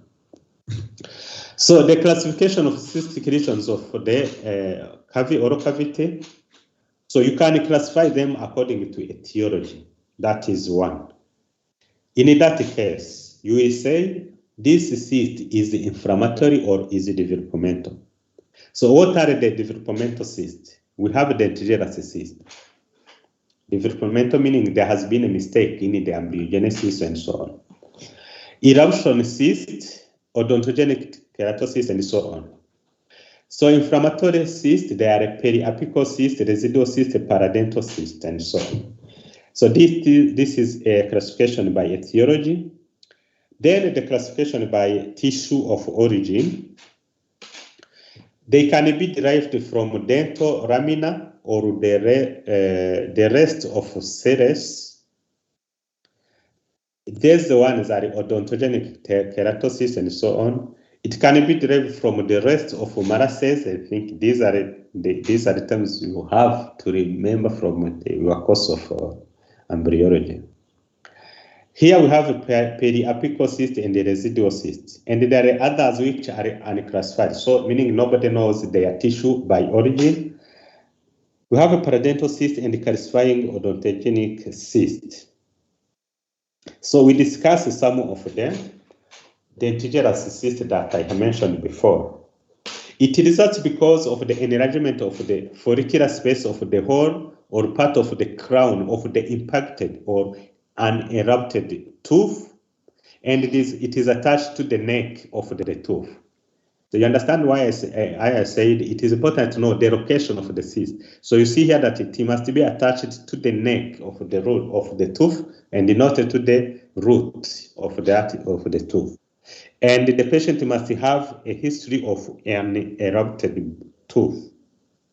So here we have a clinical manifestation of it, but on the radiology it is where it is very informative. So we have a cyst here. This is an impacted bone. You see that it has not erupted on the surface. It is still inside there, and there is a cyst around it, around the neck of that tooth. So this is the root of this normal tooth. The neck should be around here. So it is where exactly we have the cyst. It is at the neck of non-erupted tooth. Don't consider these other teeth. So this is how it should appear. And here it is unilocular as you see. And it has sclerotic line representing bone reaction. So the sclerotic line, it is here where you see it is the whitish here. This line, it is like a capsule of this cyst. So eruption cyst is defined as odontogenic cyst that surrounds a tooth crown that has erupted bone, but not soft tissues. Really kind of visible as a soft fluctuant mass on the alveoli. So ahanga bivuga iki iryinyo ryarashatse kumera riva muri bone garazamu. In a difference to what we saw on the dentigerous cyst.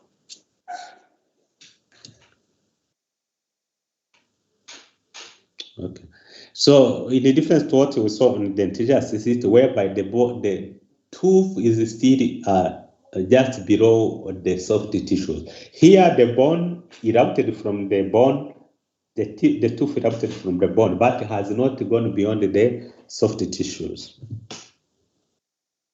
So here you have the tooth. You see that it is from the bone arrives here, but it has not come out from the soft tissue, so it's not seen on the surface.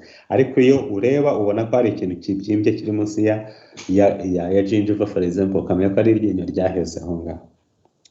And here clinically you see it here is blue on this area.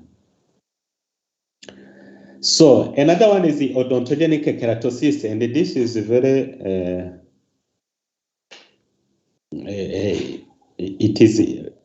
it is very important to know this disease, this cyst, because they say that it is associated with risk to develop cancer. So it is derived from the remnants of dental lamina.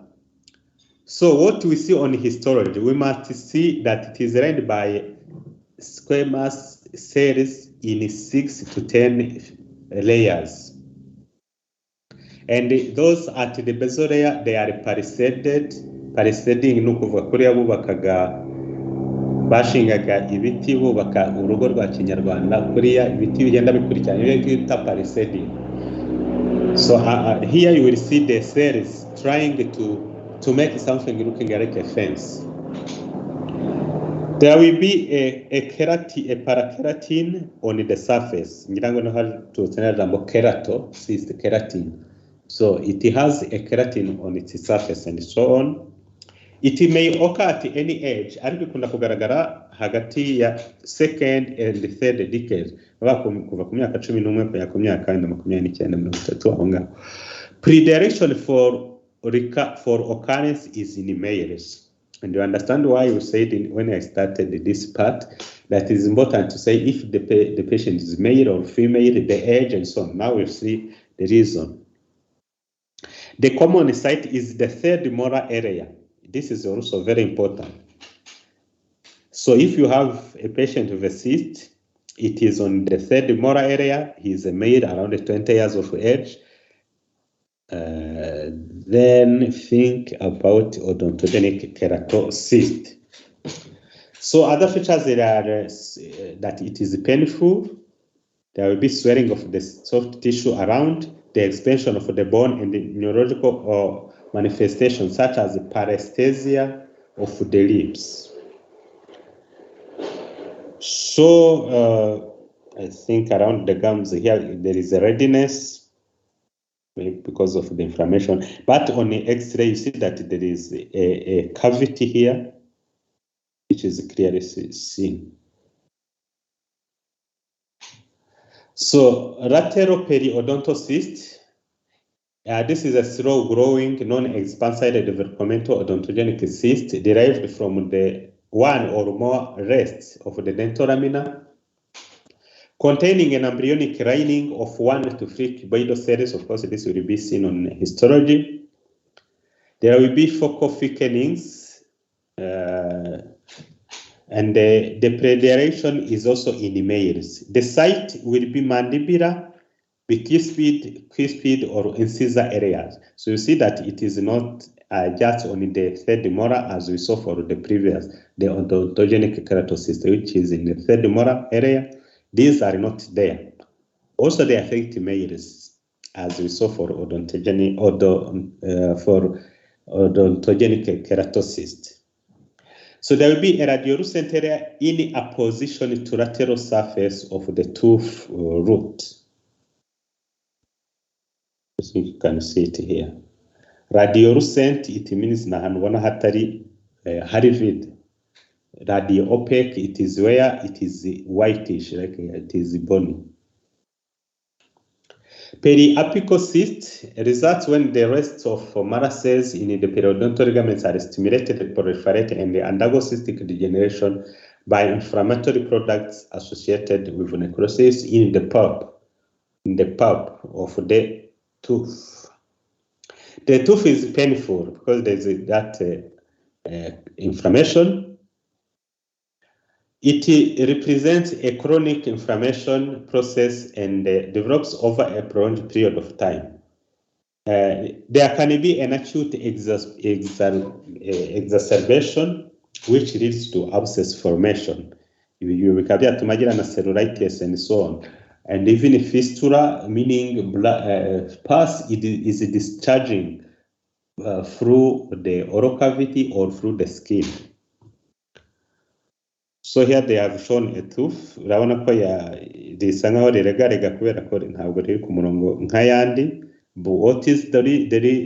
The reason is that there has been a necrosis in the periapical area of that tooth.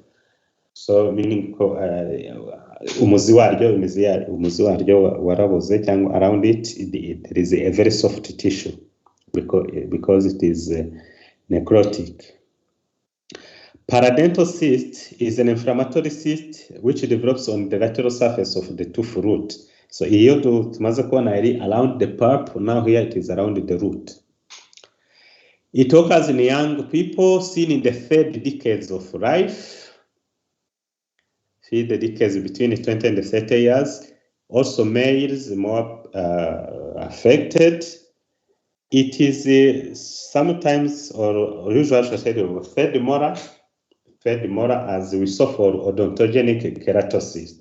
So bivuga ko uyu muntu iyi ngiyi ihuje neza ibintu byinshi bihuje na odontogenic keratosis. The difference now will be seen on histology. So you can see cyst here. So there's where cyst. Apart from them, now we have other regions, fibro-osseous regions. So if you have a question, you can ask, otherwise we proceed.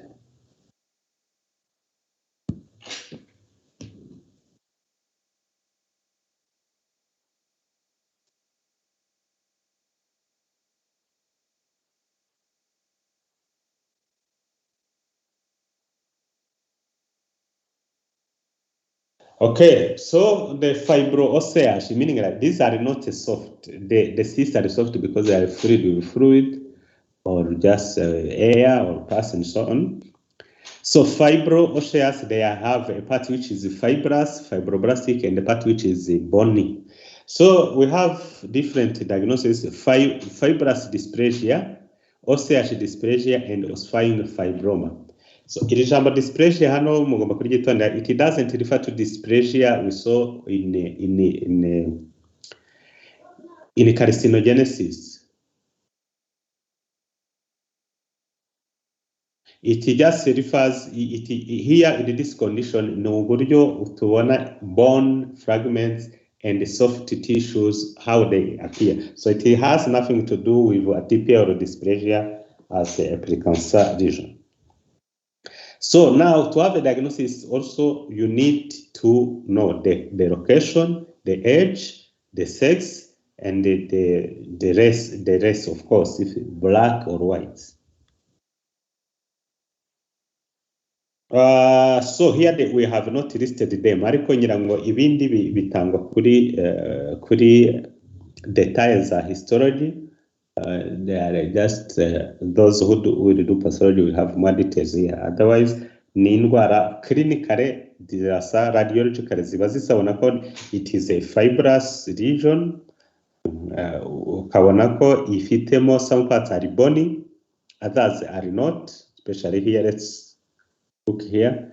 So see that there are whitish areas. This meaning they are rich in calcium, so they may be bony parts. But you have also blackish areas which are poor in calcium, so they can be fibrous areas. So this is how it will appear, but on the radiology, you will not be able to distinguish the fibrous dysplasia and the ossifying fibroma. And it is important to know the final diagnosis because the treatment options and the risk for recurrence and the prognosis will differ between both diagnoses.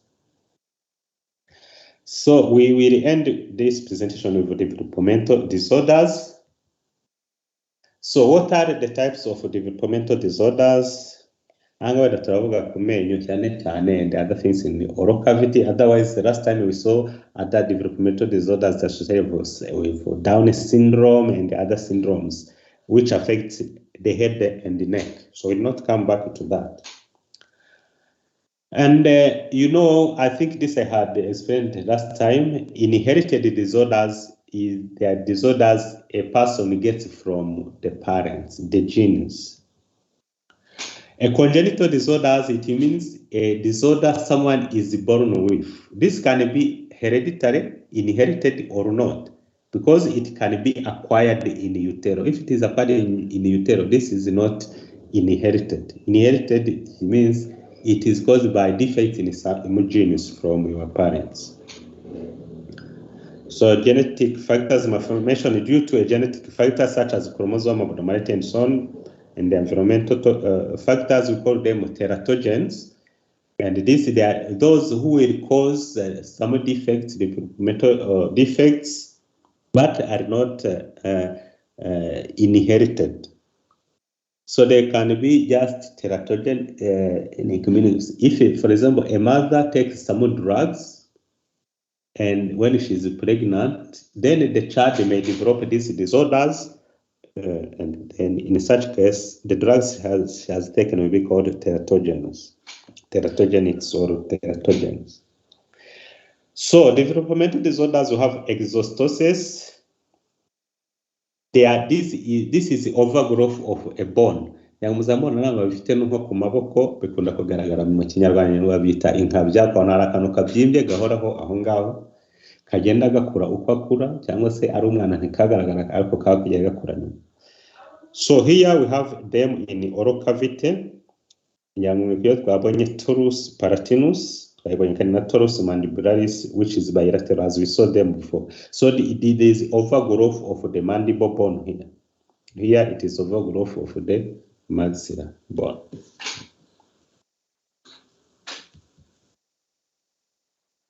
So it can be called a torus. So the types of developmental disturbances of the jaw, lips, palate, and the tongue. So ibyo bita cleft lip and cleft palate, bamwe ibibari, hari ibibari bifata iminwa gusa, hari no bijyana na palate. Urabona palate no bituma izuru, amazuru, izuru rikominikana no mu kanwa and so on. I think you see mu gihe mwumva n'amatangazo kuri radio bavanga abantu bafite ibibari bazajye ahantu runaka bafite bazabavura. So it is a surgery done in multiple steps and so on. So ankylosing mu gifaransa bita frelengwa, muziko munsi y'ururimi hari akantu gafata ururimi, ni bisanzwe, ariko hari ugira akaritite gafata ururimi rukaguma hasi cyane ntushobore kuzamuka. So umwana ntavuga icyo gihe. So that's why when a child is born, there are things you must examine, including this. Kuyo mukabonye hakiri kare muragaca, hanyuma kuyangwa azavuga. Otherwise ururimi rutazamuka ntabwo umuntu ashaka kuzavuga. So hari ibintu ugomba kwexamina, hari abo kandi bafite utundi defect, anus ntifunguye, vagina ntifunguye, and so on. All these things must be checked at birth. When I was working in this hospital, I received a child. She was around 7 years of age, and the mother just came saying, "My child doesn't talk." And when I just examined, I found it was ankylosing, and I was very much upset. A mother having a child for 7 years, and she doesn't at least observe that there is this tendon, if you can say so, which is causing the problems. So birumvikana kuruca ntabwo bivuga ko umwana avuga. The speech is something which is also having a nervous component. So kugaca twaragaciye ariko ntabwo ashobora guhita avuga. So I think he yagomba gufata igihe agatangira kwiga nk'uruhinja kuvuga. So, and they understand the consequences. So umuntu ubaho nk'ufite ubumuga kandi atagombye kubugira.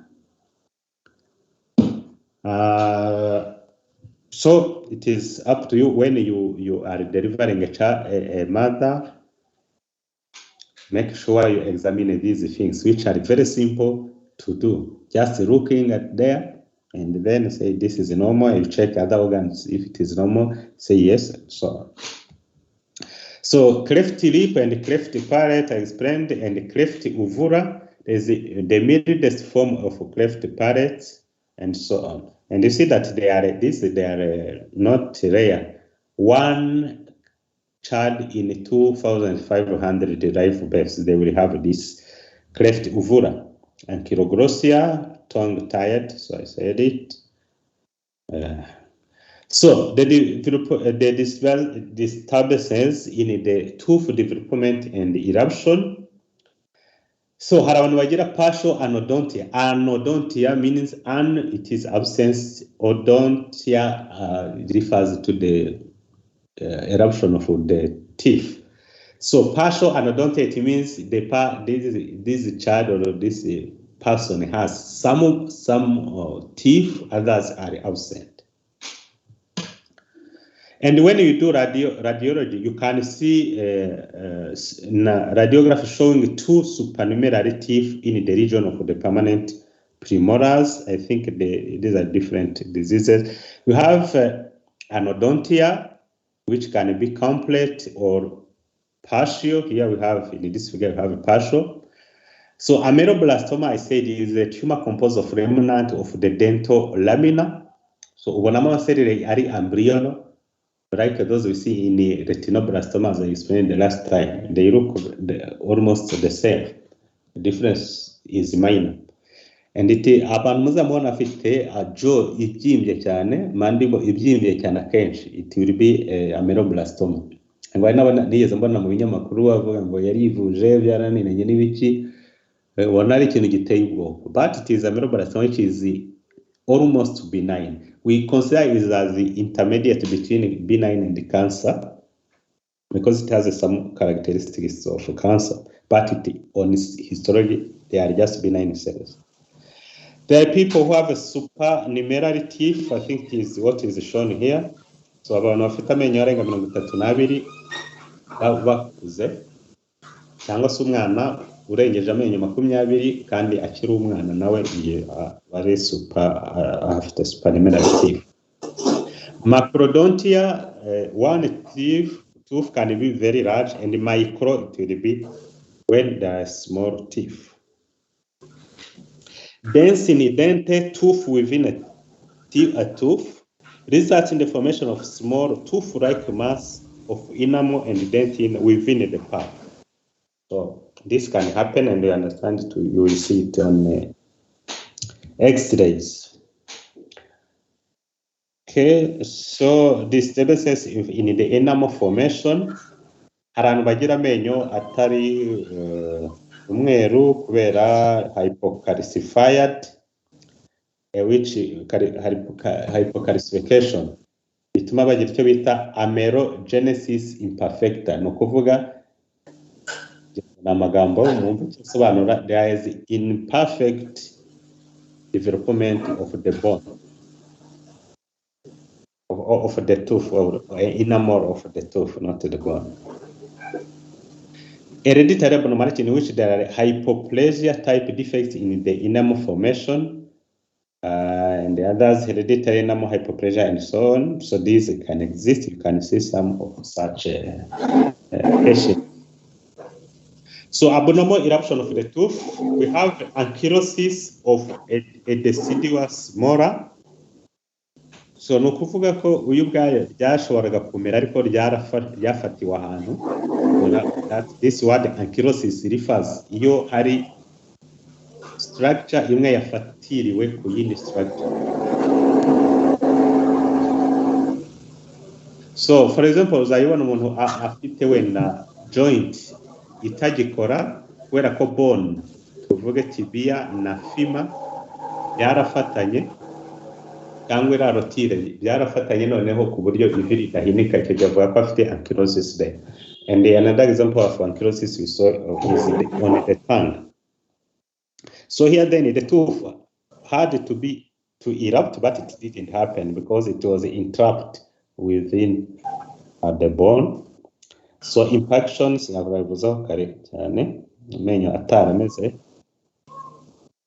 So premature eruption is a natal tooth if there is a natal tooth present at birth.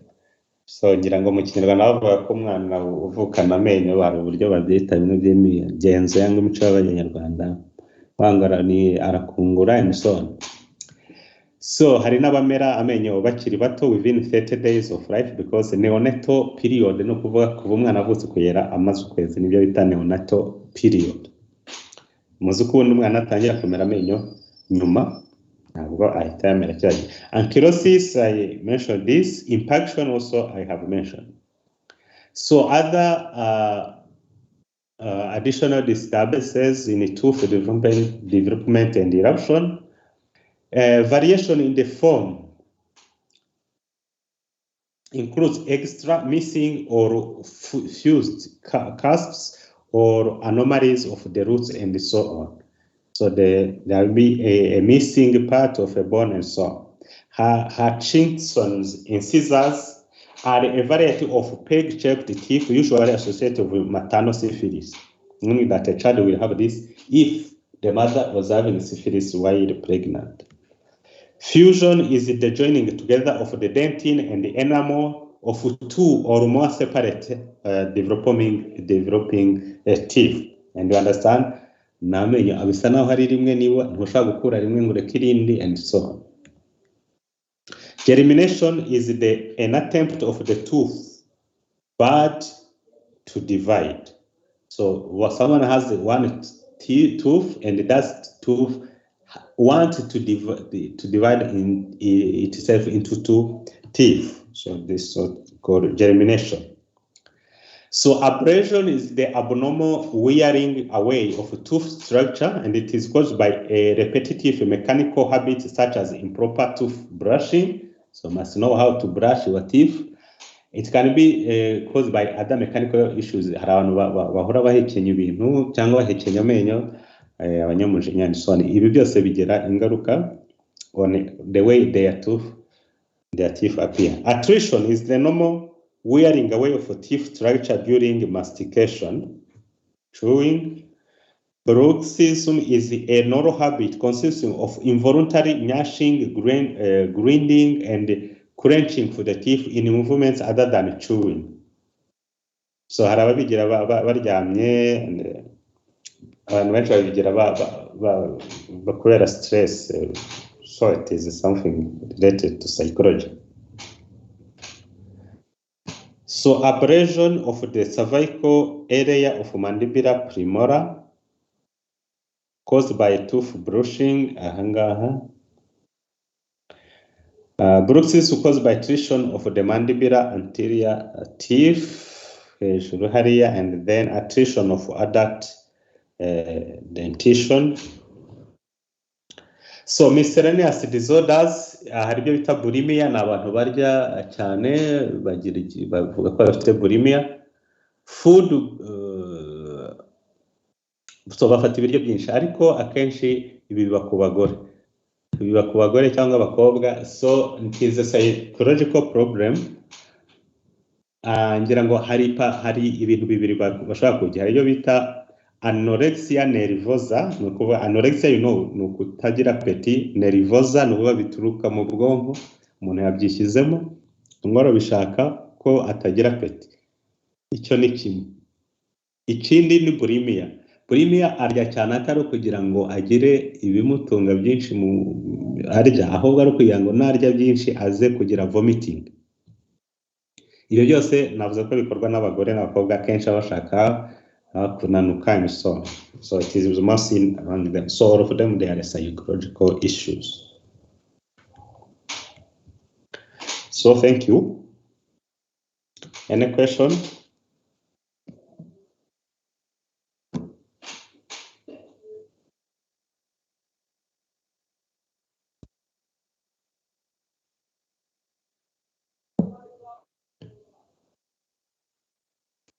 Lecture.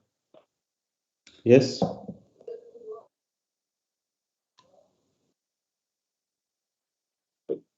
My question is about the causal agent of carpal sarcoma. Sorry? What is the agent? What is the causal agent of carpal sarcoma? Carpal sarcoma. I said it is caused by a virus called the carpal sarcoma herpes virus, which is also called the human herpes virus 8 or HHV 8.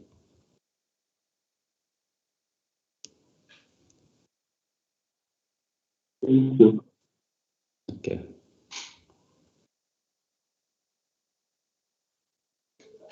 So if there are no further questions, then we break for 10 minutes and we see another presentation.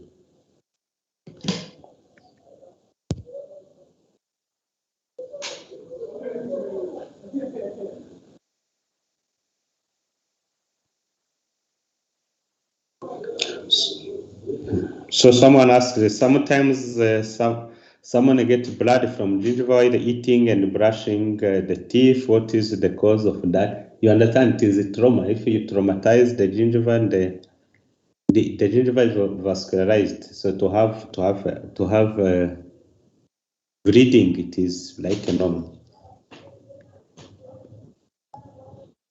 Of course, if it is more than expected, it can be due to other problems. Now to investigate the clotting factors, the platelet counts, are they normal? So you must go further to look into that.